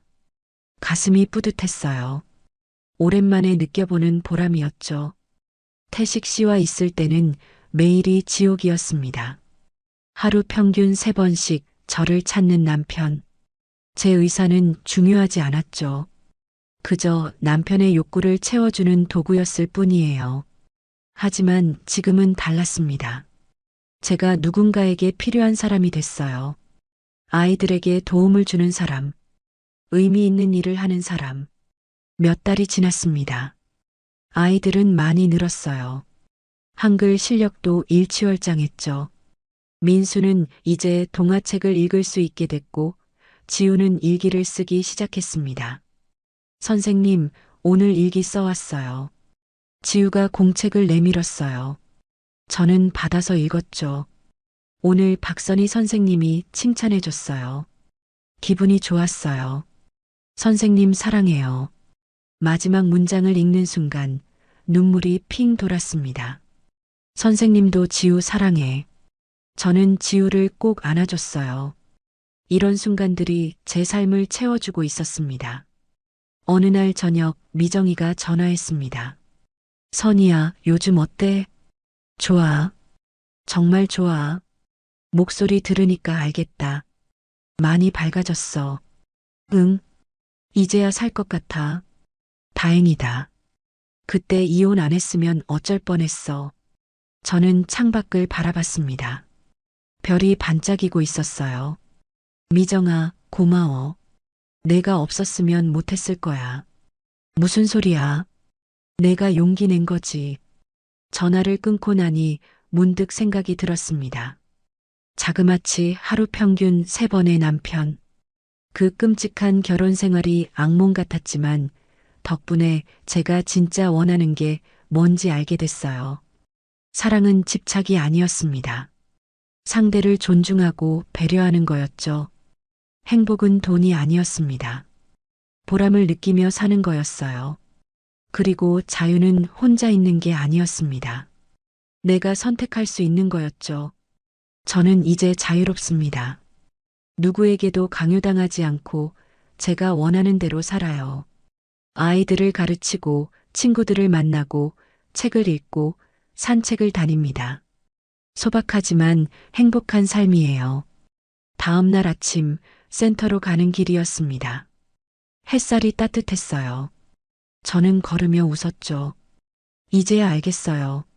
사랑은 집착이 아니고 행복은 돈이 아니라 보람이라는 걸요. 혼잣말이었지만 가슴 깊이 새겨졌습니다. 교실 문을 열자 아이들이 소리쳤어요. 선생님 왔어요. 응, 선생님 왔어. 저는 가방을 내려놓고 아이들을 바라봤습니다. 반짝이는 눈망울들. 이 아이들이 제 새로운 삶의 이유였어요. 61의 나이에 다시 시작한 인생. 늦었다고 생각했지만 지금이 가장 행복합니다. 자그마치 하루 평균 3번의 남편과의 결혼은 끝났지만 제 인생은 이제 시작이에요. 그리고 이번엔 제대로 살 겁니다. 저는 박정숙입니다. 올해 63이죠. 초등학교 교사로 30년을 일했습니다. 아이들 웃음소리가 가득했던 교실, 그 시절이 지금은 꿈만 같아요. 정년 퇴직하고 나니 삶이 텅 비어버렸습니다. 아침에 눈을 뜨면 할 일이 없었어요. 남편은 2년 전에 세상을 떠났습니다. 갑작스러운 심근경색이었죠. 병원에 실려갔을 때 이미 늦었습니다. 그때부터 집은 더 이상 집이 아니었어요. 그냥 텅 빈 공간이었습니다. 딸아이 미라는 서울에 살아요. 직장일로 바쁜 아이였습니다. 한 달에 한 번 통화하면 다행이었죠. 전화를 걸면 늘 급한 목소리로 받았어요. 엄마, 지금 회의 중이야. 나중에 다시 전화할게. 끊기는 신호음만 남았습니다. 나중은 언제인지 알 수 없었죠. 거실 소파에 앉아 텔레비전을 켜도 아무것도 눈에 들어오지 않았습니다. 아침에 일어나 밥을 먹고 설거지를 하고 빨래를 널고 또 텔레비전 앞에 앉았어요. 하루가 이렇게 흘러갔습니다. 일주일이 이렇게 지나갔죠. 몇 달이 이렇게 흘렀습니다. 남편이 앉았던 자리는 여전히 비어 있었어요. 식탁에도 소파에도 침대에도 어디에나 그 사람의 흔적이 남아 있었지만 어디에도 그 사람은 없었습니다. 가끔 동네 마트에 장을 보러 갔어요. 그것만이 유일한 외출이었습니다. 계산대 앞에서 점원이 물었죠. 포인트 적립하시겠어요? 저는 고개를 끄덕였습니다. 그게 전부였어요.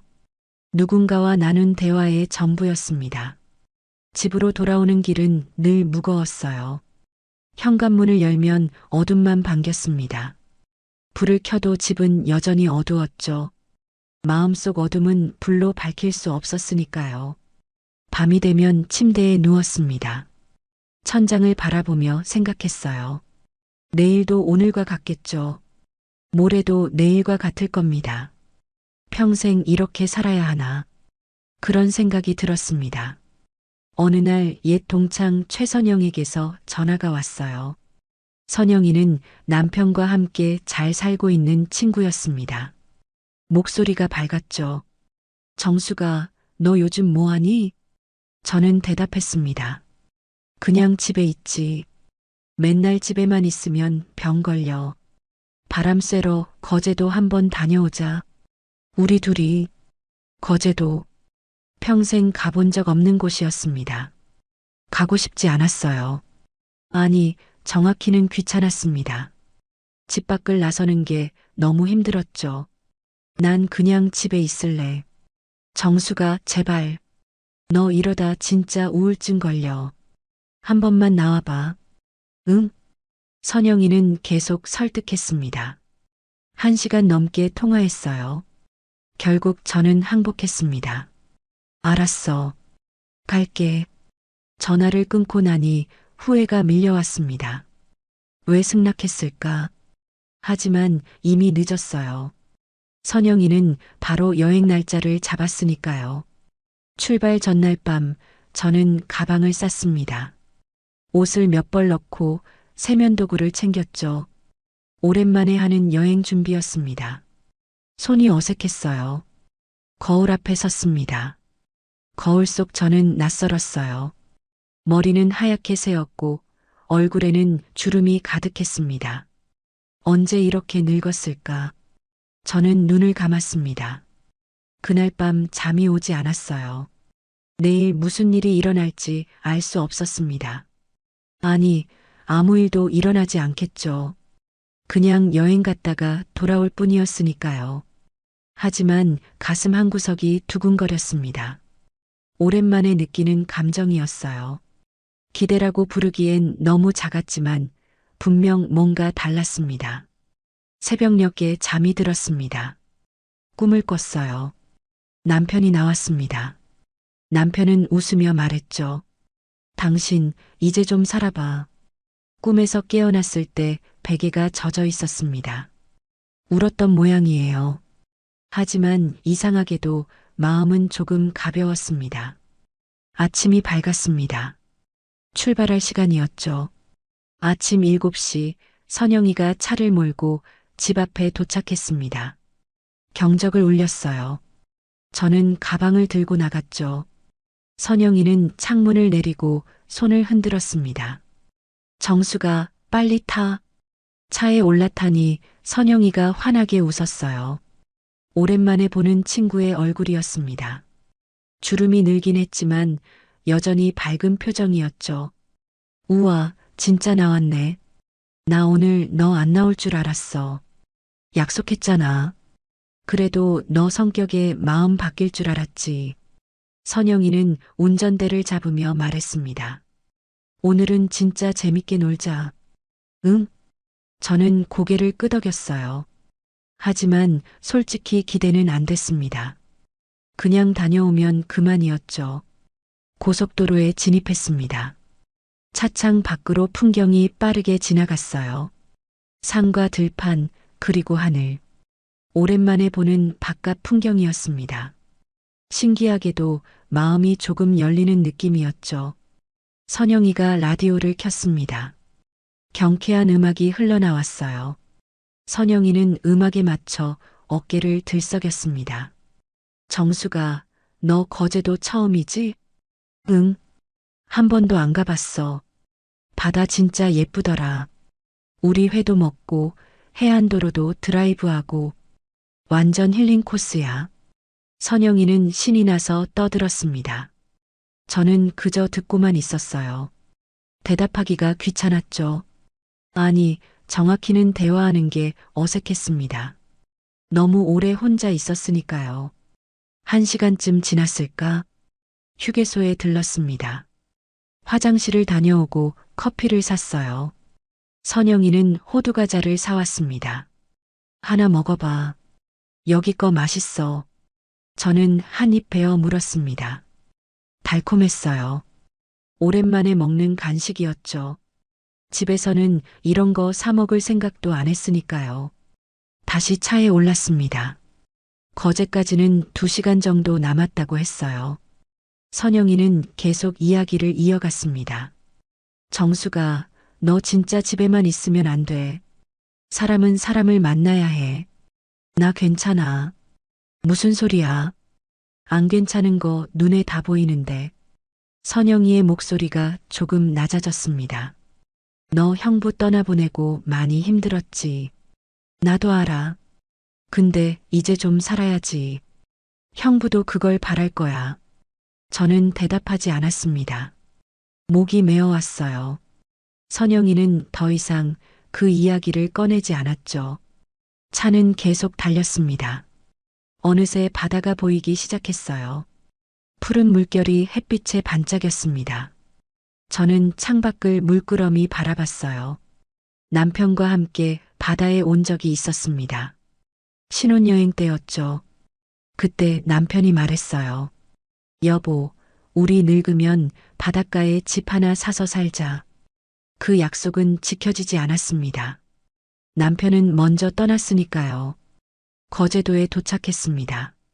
선영이가 차를 세웠어요. 우리는 짐을 들고 숙소로 향했습니다. 작은 펜션이었죠. 바다가 바로 보이는 곳이었어요. 짐을 풀고 나오니 점심시간이었습니다. 선영이가 말했어요. 일단 밥부터 먹자. 배고파 죽겠어. 우리는 근처 식당으로 갔습니다. 해물탕을 시켰어요. 뜨끈한 국물이 입안을 데웠죠. 오랜만에 제대로 된 식사였습니다. 집에서는 대충 끼니를 때웠으니까요. 맛있지? 역시 바닷가 음식은 다르다니까. 선영이는 계속 반찬을 제 앞으로 밀어줬습니다. 어머니처럼 챙겨주는 친구였어요. 고마웠습니다. 식사를 마치고 나왔습니다. 선영이가 말했죠. 이제 본격적으로 여행 시작이야. 일단 바다부터 보러 가자. 우리는 해안가로 걸어갔습니다. 바닷바람이 얼굴을 스쳤어요. 시원했습니다.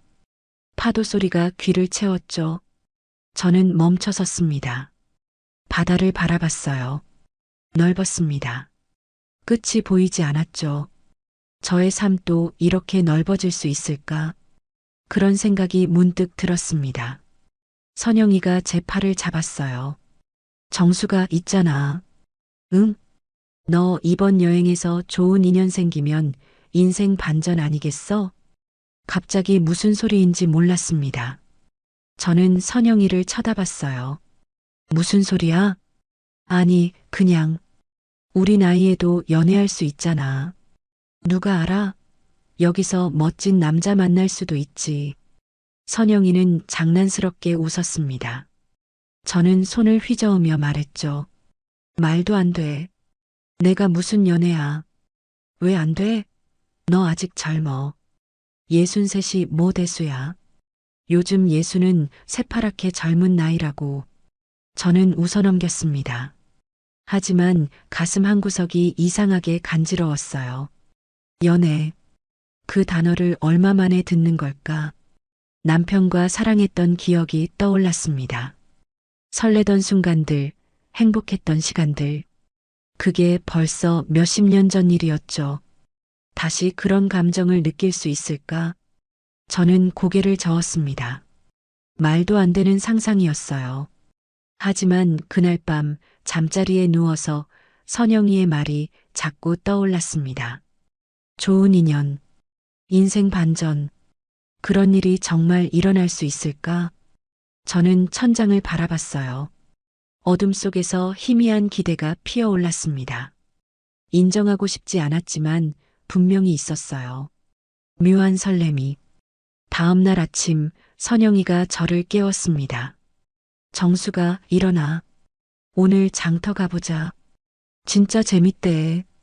눈을 비비며 일어났어요. 창밖으로 햇살이 쏟아져 들어왔습니다. 오랜만에 상쾌한 아침이었죠.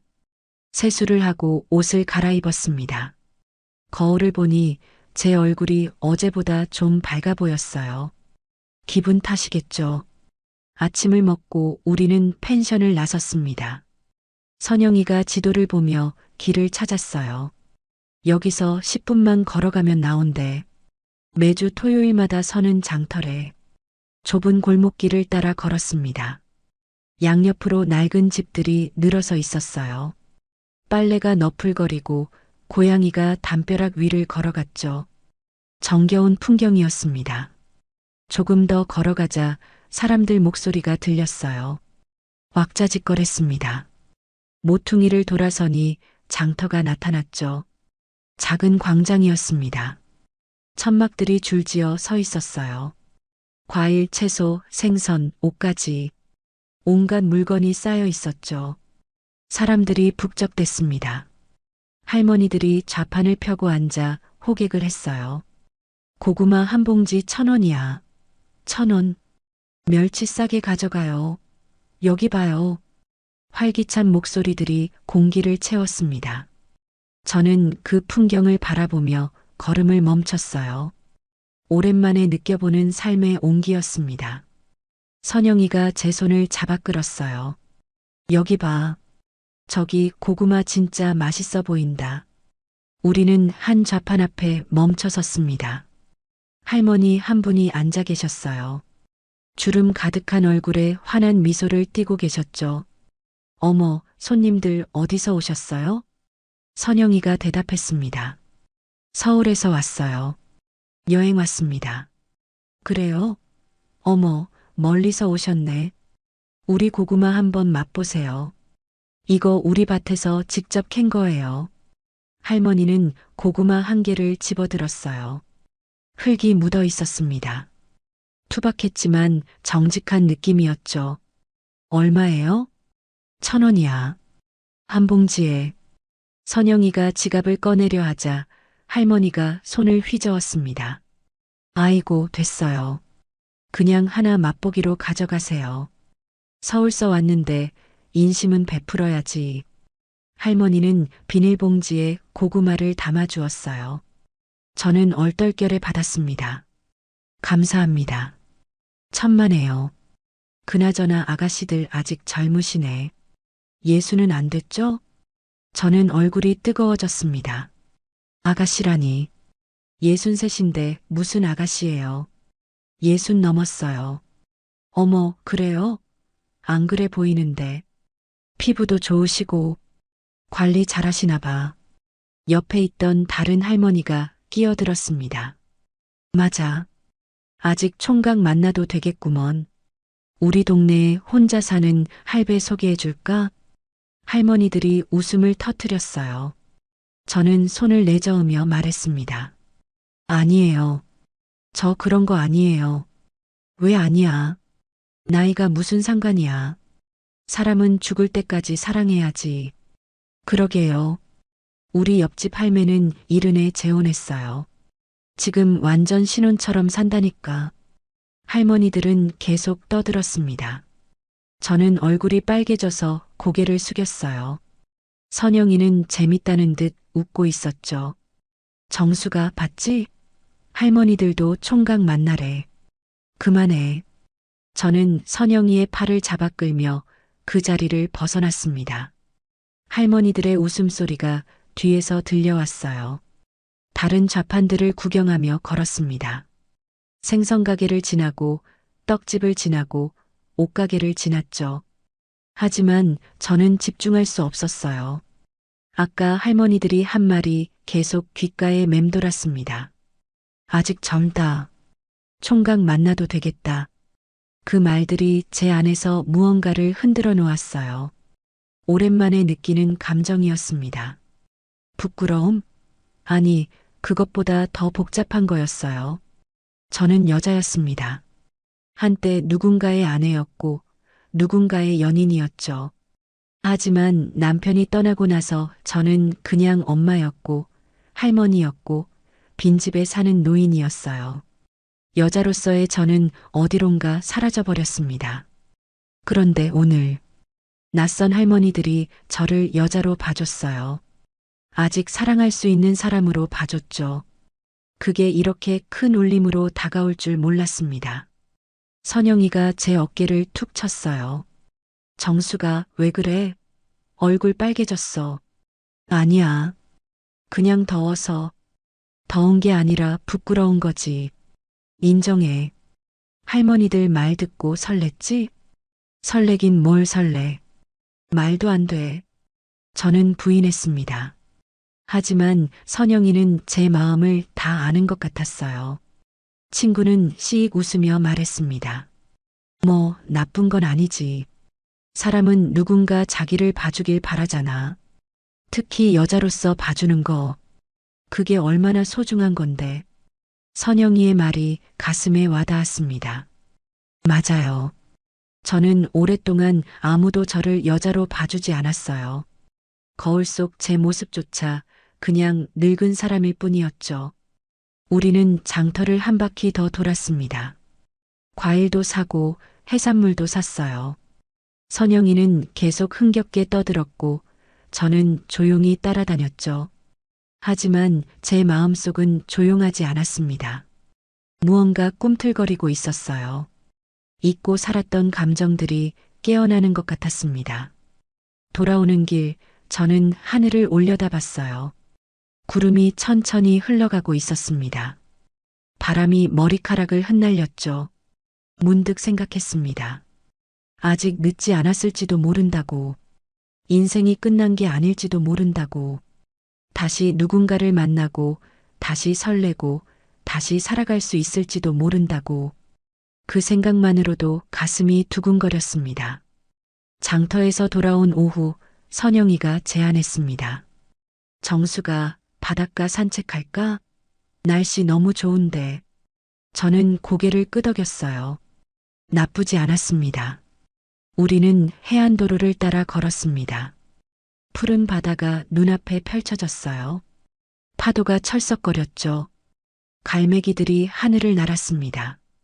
저는 모자를 눌렀었어요. 햇살이 강했거든요. 여기 진짜 예쁘다. 사진 찍자. 선영이가 핸드폰을 꺼냈습니다. 저는 카메라를 향해 어색하게 웃었어요. 사진 찍는 게 얼마만인지 모르겠더라고요. 좋아. 이거 나중에 보내줄게. 우리는 계속 걸었습니다. 바람이 점점 거세졌어요. 시원했지만 조금 세기도 했죠. 저는 모자를 다시 한번 눌렀었습니다. 그런데 그때였습니다. 갑자기 강한 바람이 불어왔어요. 제 모자가 머리에서 벗겨졌습니다. 아! 모자가 공중으로 떠올랐어요. 바람을 타고 빙글빙글 돌았죠. 저는 당황해서 손을 뻗었지만 닿지 않았습니다. 모자는 계속 날아갔어요. 정수가 모자. 선영이가 소리쳤습니다. 저는 황급히 모자를 쫓아 뛰었어요. 하지만 60대 몸으로 빨리 달릴 수 없었죠. 숨이 찼습니다. 모자는 계속 날아갔습니다. 점점 멀어졌어요. 포기해야 하나 싶었죠. 그때 누군가 나타났습니다. 키 큰 남자였어요. 재빠르게 달려가더니 공중에서 모자를 낚아챘습니다. 한 손으로 잡아챘죠. 저는 헐떡이며 멈춰 섰습니다. 남자가 천천히 이쪽으로 걸어왔어요. 모자를 들고요. 이거 찾으시는 거죠? 남자가 웃으며 말했습니다. 저는 숨을 고르며 고개를 끄덕였어요. 네. 감사합니다. 모자를 건네받으려는 순간 우리 눈이 마주쳤습니다. 시간이 멈춘 것 같았어요. 남자의 눈동자는 짙은 갈색이었습니다. 주름이 있었지만 온화한 눈빛이었죠. 저는 숨을 멈췄습니다. 심장이 이상하게 뛰었어요. 남자도 저를 가만히 바라봤습니다. 몇 초였을까요? 아니면 더 길었을까요? 시간의 감각이 사라졌습니다. 선영이가 헐레벌떡 달려왔어요. 아이고, 다행이다. 고맙습니다. 선영이의 목소리에 정신이 돌아왔습니다. 저는 얼른 모자를 받았어요. 정말 감사합니다. 천만에요. 다행히 잡을 수 있어서 다행입니다. 남자는 부드럽게 웃었습니다. 입가에 잔주름이 생겼죠. 보기 좋았어요. 저는 오세진이라고 합니다. 이 근처에 살아요. 아, 네. 저는 박정숙이고요. 서울에서 여행 왔습니다. 어색한 침묵이 흘렀습니다. 뭔가 더 말해야 할 것 같았지만 입이 떨어지지 않았어요. 선영이가 끼어들었습니다. 저흰 내일 돌아가요. 짧게 놀러 왔거든요. 그렇군요. 좋은 추억 많이 만드시길 바랍니다. 오세진이 고개를 숙였습니다. 그리고 돌아서려 했죠. 저도 인사를 하려 했어요. 하지만 오세진이 멈춰섰습니다. 뭔가 생각난 듯 돌아봤죠. 혹시 저녁 식사는 하셨어요? 갑작스러운 질문이었습니다. 저는 당황했어요. 아니요. 아직이요. 그럼 제가 아는 좋은 횟집이 있는데 가보시겠어요? 진짜 맛있어요. 선영이가 제 옆구리를 슬쩍 찔렀습니다. 저는 선영이를 쳐다봤어요. 선영이는 씩 웃고 있었죠. 좋죠. 가요. 선영이가 대답했습니다. 저는 아무 말도 못했어요. 그냥 고개를 끄덕였습니다. 횟집은 바닷가 근처에 있었습니다. 작은 가게였어요. 하지만 깔끔했죠. 우리는 자리에 앉았습니다.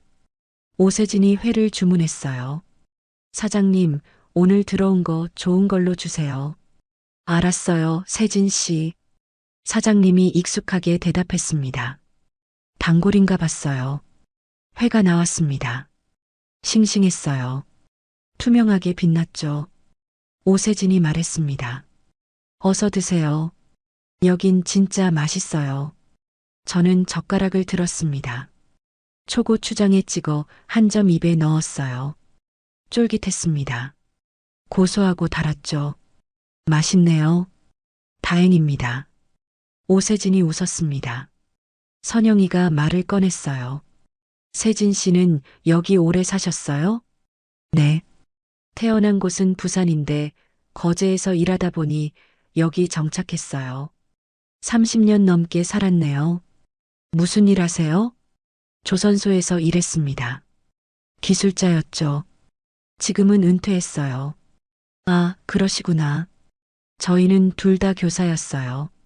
정수기는 초등학교, 저는 중학교. 대화가 이어졌습니다. 저는 거의 듣기만 했어요. 선영이가 대부분 말했죠. 그런데 오세진이 저를 쳐다봤습니다. 정숙 씨는 어떠세요? 은퇴하고 나니까요. 저는 잠시 망설였습니다. 뭐라 대답해야 할까요? 외롭다고 말할까요? 공허하다고 말할까요? 글쎄요. 적응이 안 되네요. 저도 그랬어요. 오세진이 조용히 말했습니다.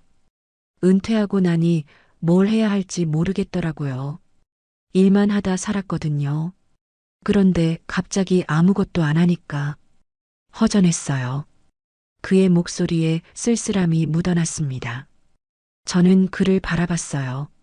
오세진도 저를 보고 있었습니다. 뭔가 통하는 게 있었어요. 말로 하지 않아도 알 수 있었죠.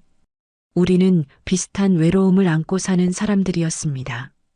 가족은 있으세요? 제가 조심스럽게 물었습니다. 아내를 오래전에 떠나보냈어요. 아들은 외국에 있고요. 지금은 혼자 삽니다. 저도요. 남편이 떠났어요. 딸은 서울에 있고 혼자 살죠. 우리는 잠시 말없이 마주봤습니다. 그리고 동시에 슬픈 미소를 지었어요. 같은 아픔을 아는 사람들의 미소였습니다. 식사를 마치고 나왔을 때 해가 지고 있었어요. 하늘이 붉게 물들었습니다. 아름다웠죠. 오늘 고마웠습니다. 덕분에 좋은 저녁 먹었어요. 제가 말했습니다. 저도 즐거웠습니다. 오랜만에 좋은 분들과 이야기했네요. 오세진이 손을 내밀었어요. 악수를 청하는 거였습니다. 저는 손을 내밀었죠. 그의 손은 따뜻했습니다. 거칠었지만 믿음직했어요. 악수가 끝났습니다. 하지만 저는 그 온기를 계속 느낄 수 있었어요. 손바닥에 남아 있었습니다. 거제에서 돌아온 뒤 오세진에게서 문자가 왔습니다. 잘 도착하셨나요? 좋은 여행이었길 바랍니다. 저는 핸드폰을 들고 한참을 망설였어요. 답장을 해야 할까? 그냥 넘어가야 할까? 손가락이 떨렸습니다. 결국 답장을 보냈습니다. 네, 잘 도착했습니다. 좋은 시간이었어요. 감사합니다. 문자를 보내고 나니 가슴이 두근거렸어요. 이게 뭘까? 저는 핸드폰을 내려놓고 한숨을 쉬었습니다. 며칠 후 오세진에게서 또 문자가 왔습니다. 혹시 시간 되시면 서울 구경 좀 시켜주실 수 있나요? 오랜만에 서울 갈 일이 생겼어요. 저는 깜짝 놀랐습니다. 서울에 온다고요? 심장이 빠르게 뛰었어요. 그러세요. 언제 오시는데요? 이번 주 토요일이요. 괜찮으시면 점심이라도 같이 하고 싶습니다. 저는 달력을 봤어요. 토요일? 아무 일정도 없었습니다. 사실 매일이 그랬죠. 좋아요. 만나요. 토요일이 왔습니다. 저는 아침부터 옷장 앞에 서 있었어요. 뭘 입어야 할까? 평소 입던 편한 옷들이 마음에 안 들었습니다. 너무 촌스러웠죠. 결국 예전에 사둔 니트를 꺼냈습니다. 거의 안 입던 옷이었어요. 거울 앞에 섰죠. 어색했지만 나쁘지 않았습니다. 화장도 했습니다. 몇 년 만인지 모르겠더라고요. 손이 떨려서 립스틱을 제대로 바르지 못했어요. 몇 번을 지우고 다시 발랐습니다. 약속 장소는 종로의 카페였습니다. 제가 먼저 도착했어요. 자리에 앉아 기다렸죠. 손이 축축했습니다. 긴장됐어요. 오세진이 들어왔습니다. 깔끔한 재킷을 입고 있었어요. 저를 보자 환하게 웃었습니다. 오래 기다리셨어요? 아니요. 저도 방금 왔어요. 우리는 커피를 주문했습니다. 창밖으로 사람들이 오갔어요. 오세진이 말했습니다. 서울은 역시 사람이 많네요. 그렇죠. 늘 이래요. 저는 이제 이런 데서 못 살 것 같아요. 거제가 편해졌어요. 우리는 이런저런 이야기를 나눴습니다. 날씨 이야기, 음식 이야기, 동네 이야기. 별것 아닌 대화였지만 즐거웠어요. 다음 주에 미술관 전시회가 있던데 같이 가보실래요? 오세진이 물었습니다. 저는 놀랐어요. 또 만나자는 거였습니다. 네, 좋아요. 그렇게 우리는 자주 만나게 됐습니다. 일주일에 한 번, 때로는 두 번. 카페에서 만나고 공원을 산책하고 전시회에 갔죠. 오세진과 함께 있으면 시간이 빨리 흘렀습니다. 웃음이 많아졌어요. 집에 돌아가는 게 아쉬웠죠. 어느 날 우리는 한강공원을 걷고 있었습니다. 날씨가 좋았어요. 하늘이 맑았죠. 오세진이 벤치에 앉자고 했습니다. 우리는 나란히 앉았어요. 강물이 반짝였습니다.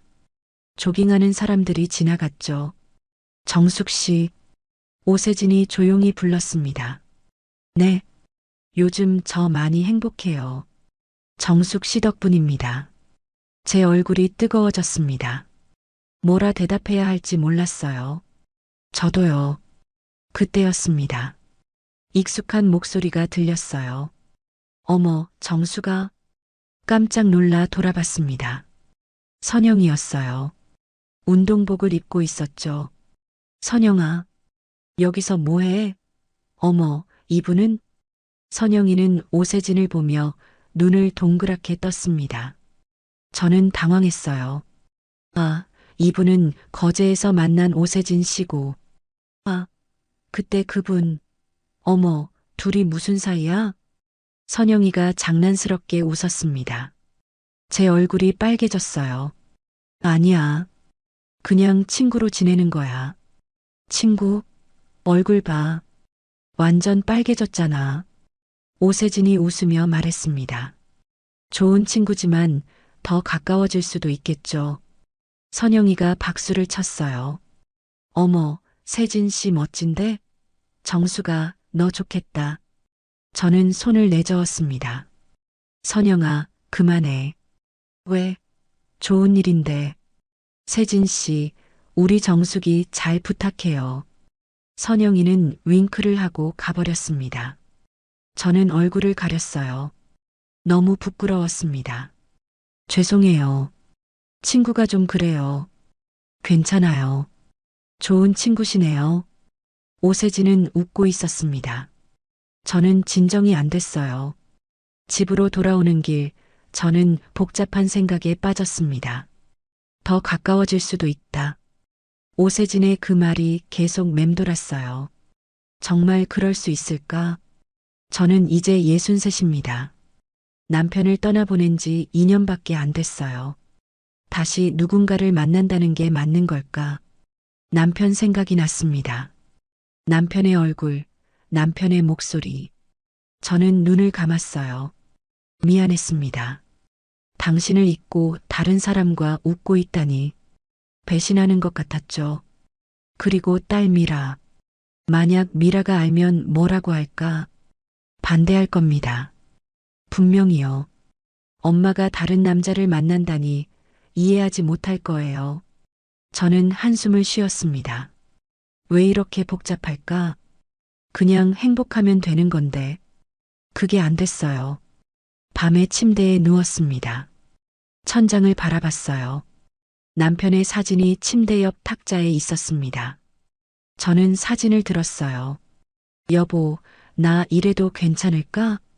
사진은 대답하지 않았습니다. 당연하죠. 하지만 남편이라면 뭐라고 했을까? 행복하라고 했을까?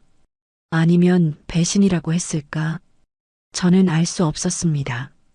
그래서 더 괴로웠어요. 핸드폰이 울렸습니다. 오세진에게서 온 문자였어요. 오늘도 좋은 시간이었습니다. 다음 주에 또 만나요. 편히 주무세요. 저는 문자를 읽고 또 읽었습니다. 가슴이 따뜻해졌어요. 하지만 동시에 무거웠죠. 저는 답장을 보냈습니다. 네. 편히 주무세요. 핸드폰을 내려놓았습니다. 어둠 속에서 저는 한참을 누워 있었어요. 행복과 죄책감 사이에서 흔들리고 있었습니다. 어느 주말 오세진이 제안했습니다. 정숙 씨, 거제 우리 집에 한번 놀러 오시겠어요? 집에서 직접 요리해드리고 싶어요. 저는 망설였습니다. 남자의 집에 간다는 게 부담스러웠어요. 하지만 오세진의 진심 어린 눈빛을 보니 거절할 수 없었죠. 그럴까요? 좋아요. 다음 주 토요일에 오세요. 거제로 가는 버스 안에서 저는 계속 긴장했습니다. 손바닥에 땀이 났어요. 왜 이렇게 떨릴까? 그냥 친구 집에 가는 건데. 오세진의 집은 바다가 보이는 작은 아파트였습니다. 현관문을 열자 깔끔한 거실이 보였어요. 생각보다 정돈되어 있었죠. 어서 오세요. 앉으세요. 오세진이 웃으며 맞아줬습니다. 저는 소파에 앉았어요. 커피 향이 났습니다. 커피 드릴게요. 잠깐만 기다리세요. 오세진은 부엌으로 갔습니다. 저는 거실을 둘러봤어요. 벽에는 가족 사진이 걸려 있었습니다. 젊은 시절의 오세진, 그리고 아내와 아들.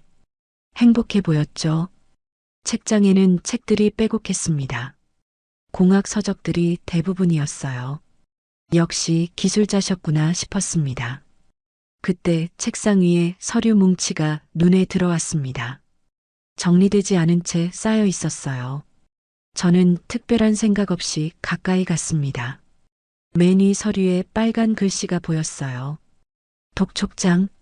저는 깜짝 놀랐습니다. 빚이 있는 건가? 손이 움직였습니다. 서류를 살짝 들춰봤어요. 그러면 안 되는 걸 알았지만 멈출 수 없었습니다. 채무 변제 내역서, 사기 혐의 합의서, 집행유예 판결문. 눈앞이 하얘졌습니다. 손이 떨렸어요. 이게 뭘까? 이게 정말일까? 판결문에는 오세진의 이름이 선명했습니다. 15년 전 날짜였어요. 사기죄로 집행유예 2년. 피해액 3천만 원. 머릿속이 복잡해졌습니다. 숨이 막혔어요. 이 사람이 사기꾼이었다고요? 정숙 씨, 커피 나왔어요. 오세진의 목소리가 들렸습니다. 저는 황급히 서류를 내려놓았어요. 돌아섰죠. 오세진이 쟁반을 들고 서 있었습니다.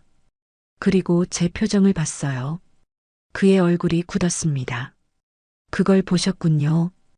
오세진의 목소리가 낮아졌습니다. 쟁반을 테이블에 내려놓았어요. 커피가 조금 흘렀습니다. 저는 말을 할 수 없었습니다. 목이 메었어요. 설명할게요. 제발 들어주세요. 오세진이 다가왔습니다. 저는 뒤로 물러섰어요. 정숙 씨, 이게 뭐예요? 사기꾼이었어요? 제 목소리가 떨렸습니다. 오세진은 고개를 숙였어요. 맞아요. 저는 전과자예요. 그 말을 듣는 순간 심장이 무너지는 것 같았습니다. 15년 전이에요. 제가 사업을 했었어요. 조선소를 그만두고 친구와 함께 작은 회사를 차렸죠. 하지만 실패했어요. 빚이 많았습니다. 오세진은 계속 말했습니다. 투자금을 돌려주지 못했어요. 사람들한테 사기꾼이라는 소리를 들었죠. 고소당했어요. 집행유예를 받았습니다. 왜 말 안 했어요? 제가 소리쳤습니다. 어떻게 말해요? 처음 만났을 때 제가 전과자라고 말할 수 있었겠어요? 그래도 말했어야죠. 저한테 거짓말한 거잖아요. 거짓말 안 했어요. 그냥 말 안 한 거예요. 똑같아요. 저는 가방을 집어들었습니다. 나가야 했어요. 여기 있을 수 없었습니다. 정숙 씨, 제발. 저 정말 반성했어요. 빚도 다 갚았어요. 15년 동안 성실하게 살았어요. 오세진이 제 팔을 잡았습니다. 저는 뿌리쳤어요. 나요. 정숙 씨, 다신 연락하지 마세요. 저는 현관문을 열고 나갔습니다. 뒤에서 오세진이 뭐라고 외쳤지만 듣지 않았어요. 계단을 내려갔습니다. 다리가 후들거렸죠. 밖으로 나왔습니다. 차가운 바람이 얼굴을 때렸어요. 눈물이 흘렀습니다. 배신감이 밀려왔습니다. 제가 믿었던 사람이 거짓말쟁이였어요. 전과자였죠. 저는 완전히 속은 겁니다. 버스 정류장으로 걸어갔습니다. 다리에 힘이 없었어요. 비틀거렸습니다. 버스에 올라탔습니다. 창밖을 봤어요. 눈물이 계속 흘렀죠. 옆자리 사람이 쳐다봤지만 신경 쓰지 않았습니다. 왜 이렇게 아플까? 오세진과 사귄 것도 아닌데, 그냥 친구였는데. 하지만 가슴이 찢어지는 것 같았어요. 행복했던 순간들이 떠올랐습니다. 카페에서 웃던 일, 공원을 걷던 일, 전시회를 보던 일. 모든 게 거짓이었던 걸까? 아니에요. 거짓이 아니었어요. 오세진의 웃음은 진짜였습니다. 그의 외로움도 진짜였죠. 저를 대하는 마음도 진짜였을 거예요. 하지만 그게 중요한가요? 과거를 숨긴 건 사실이잖아요. 저를 속인 건 맞잖아요. 버스는 계속 달렸습니다. 거제를 벗어났어요. 서울로 향했죠. 저는 창밖의 어둠을 바라봤습니다. 텅 빈 느낌이었어요. 다시 혼자가 된 것 같았죠. 집에 도착했습니다. 현관문을 열었어요. 텅 빈 집이 저를 맞았습니다. 외로움이 밀려왔어요. 소파에 주저앉았습니다. 핸드폰을 봤어요. 오세진에게서 문자가 와 있었습니다. 정숙 씨, 미안합니다. 제가 잘못했어요. 저는 문자를 지웠습니다. 핸드폰을 던져버렸어요. 그리고 울었습니다. 한참을 울었죠. 왜 이렇게 아픈지 모르겠었습니다. 일주일이 지났습니다. 저는 집에만 있었어요. 아무것도 하고 싶지 않았죠. 밥도 제대로 먹지 않았습니다. 핸드폰이 울렸습니다. 딸 미라였어요. 받기 싫었지만 받았습니다. 엄마, 왜 이렇게 전화 안 받아? 미안해. 좀 피곤해서. 엄마, 괜찮아? 목소리가 이상한데. 저는 아무렇지 않은 척 했어요. 괜찮아. 감기 기운이 좀 있나 봐. 엄마, 나 다음 주에 갈게. 보고 싶어. 미라가 올라온다고 했습니다. 사실 저는 누군가를 만나고 싶지 않았어요. 하지만 딸이라면 어쩔 수 없었죠. 그래. 올라와. 다음 주 토요일 미라가 왔습니다. 짐을 들고 현관문을 열며 들어왔어요. 엄마. 미라는 저를 안았습니다. 오랜만에 느끼는 따뜻함이었어요. 눈물이 날 뻔했죠. 엄마, 진짜 안 좋아 보여. 많이 아파? 아니야. 괜찮아. 우리는 거실에 앉았습니다. 미라가 가방에서 과일을 꺼냈어요. 엄마, 이거 먹어. 요즘 제대로 안 먹었지? 먹었어. 거짓말. 냉장고 봤어. 텅텅 비었더라. 미라는 부엌으로 가서 요리를 시작했습니다. 저는 소파에 앉아 딸의 뒷모습을 봤어요. 언제 이렇게 컸을까? 이제 저를 챙기는 나이가 됐네요. 밥을 먹으며 미라가 물었습니다. 엄마, 무슨 일 있어? 엄마 이상해. 아무것도 없어. 엄마, 나한테 말해봐. 혼자 끙끙 앓지 말고. 저는 포크를 내려놓았습니다. 한숨이 나왔어요. 딸에게 말해야 할까? 말하고 싶었습니다. 미라야. 응. 엄마가 사람을 하나 만났었어. 미라의 눈이 커졌습니다. 사람? 무슨 사람? 남자. 침묵이 흘렀습니다. 미라가 입을 열었어요. 남자? 엄마가? 응. 거제 여행 갔을 때 만났어. 좋은 사람이었어. 아니, 좋은 사람인 줄 알았어. 저는 오세진 이야기를 했습니다. 만난 과정, 함께 보낸 시간들, 그리고 발견한 비밀까지. 미라는 조용히 듣고 있었어요. 이야기를 마치자 미라가 말했습니다. 엄마, 저런 사람은 믿으면 안 돼. 예상했던 반응이었습니다. 정과자잖아. 사기꾼이었고, 엄마한테도 거짓말한 거잖아. 그래도가 어디 있어? 엄마, 정신 차려. 저런 사람 만나면 안 돼. 미라의 목소리가 단호했습니다.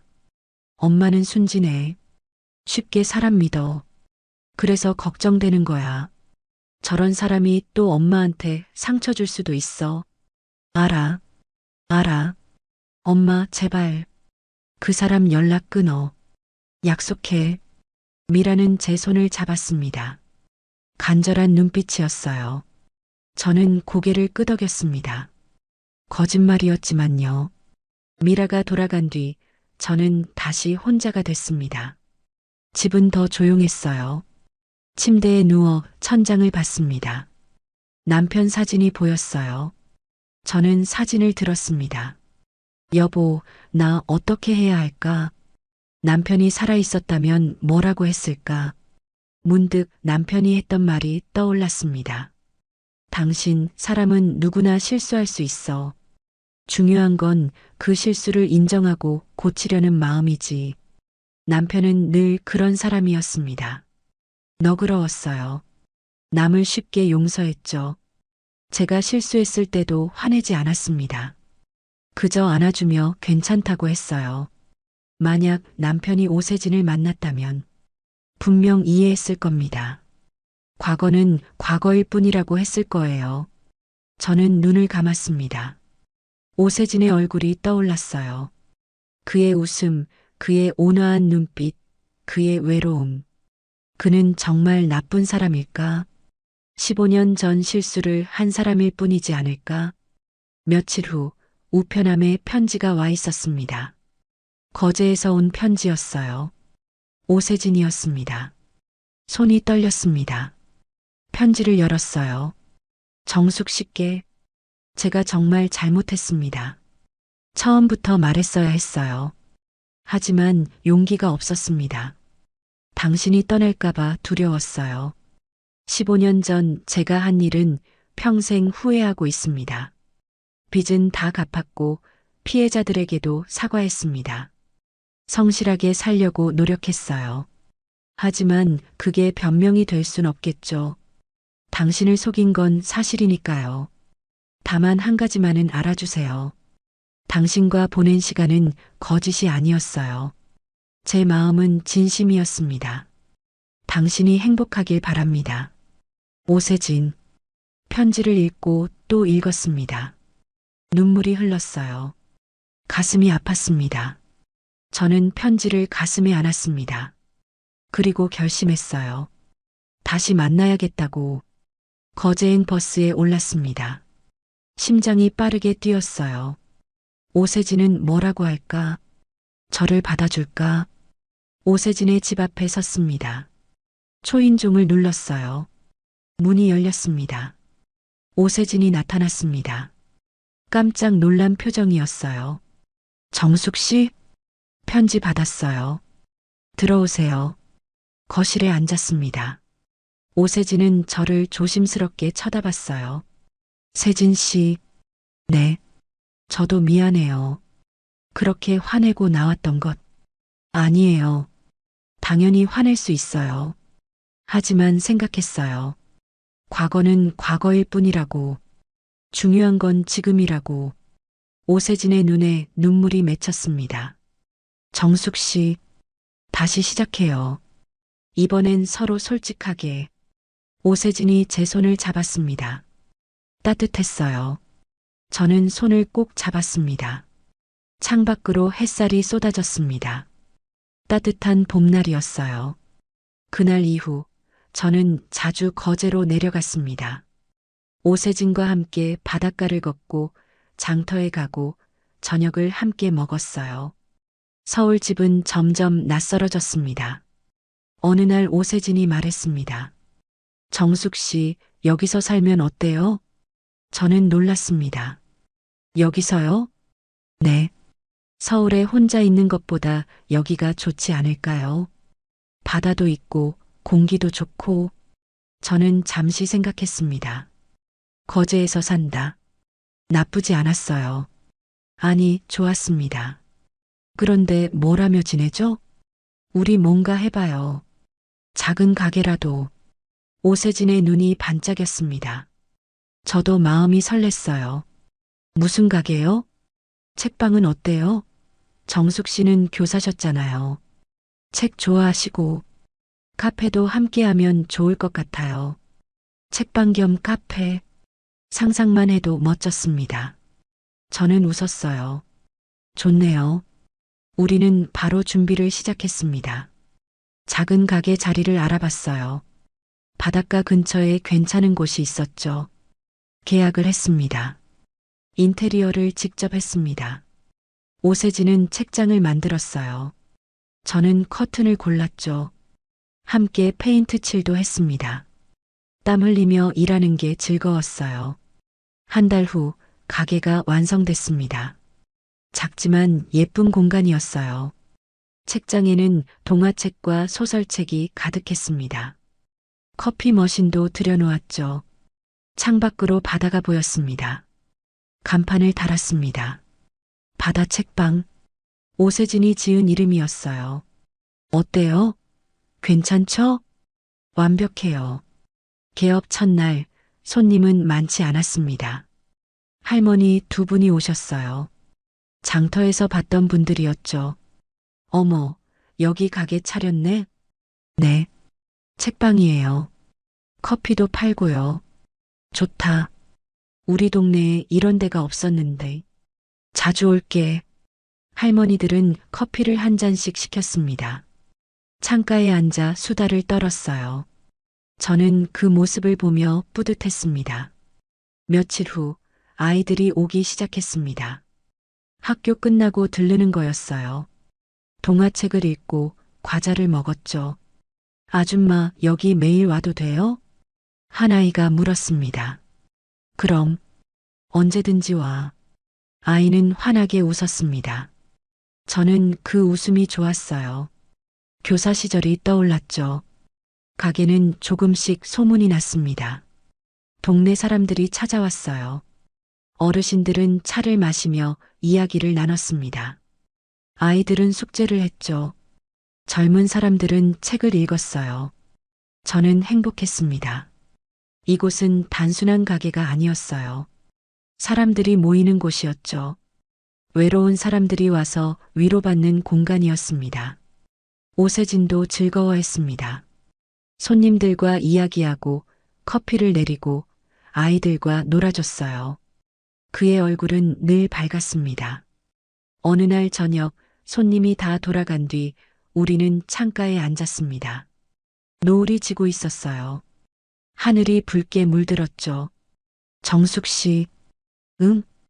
행복해요. 오세진이 조용히 말했습니다. 저는 그의 손을 잡았어요.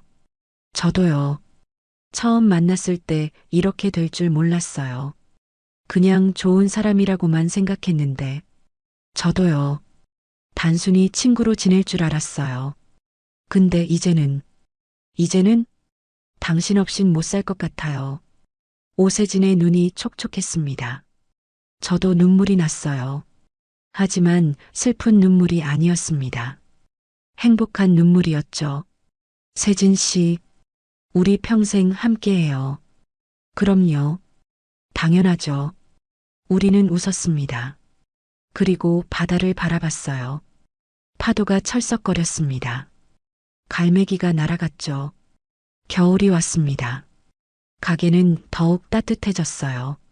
난로를 피워놓고 뜨거운 코코아를 팔았습니다. 어르신들은 난로 옆에 앉아 옛날 이야기를 했어요. 아이들은 담요를 덮고 책을 읽었죠. 크리스마스에 딸 미라가 내려왔습니다. 처음엔 걱정하던 딸이었어요. 하지만 가게를 보고 표정이 밝아졌습니다. 엄마, 여기 정말 좋다. 그치? 엄마 표정이 달라졌어. 진짜 행복해 보여. 미라는 오세진과도 이야기를 나눴습니다. 처음엔 어색했지만 금방 편해졌어요. 세진 아저씨, 엄마 잘 부탁드려요. 그럼요. 평생 잘할게요. 오세진이 진지하게 대답했습니다. 미라는 안심한 듯 웃었어요. 밤에 미라가 말했습니다. 엄마, 처음엔 반대했잖아. 미안해. 괜찮아. 내 마음 알아. 근데 이제는 알겠어. 엄마한테 세진 아저씨가 필요한 거, 엄마도 사랑받을 자격이 있는 거, 저는 딸을 안았습니다. 가슴이 벅찼어요. 봄이 왔습니다.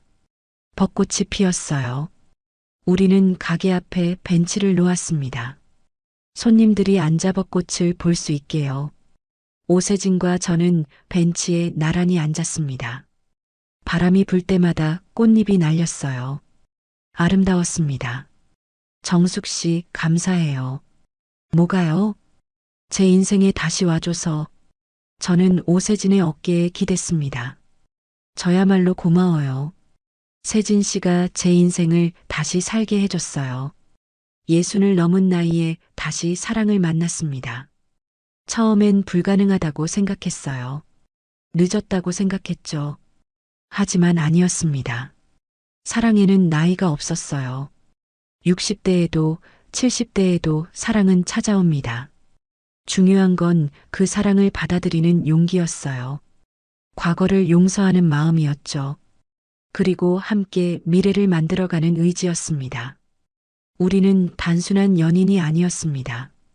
서로의 노후를 함께하는 동반자였어요. 외로움을 채워주는 친구였죠. 인생의 마지막 여정을 함께 걷는 동료였습니다. 바다는 오늘도 출렁이고 있었습니다. 파도는 끊임없이 밀려왔어요. 그리고 우리의 삶도 그렇게 계속되고 있었습니다. 황혼의 새로운 시작. 우리의 이야기는 이제 막 시작이었습니다.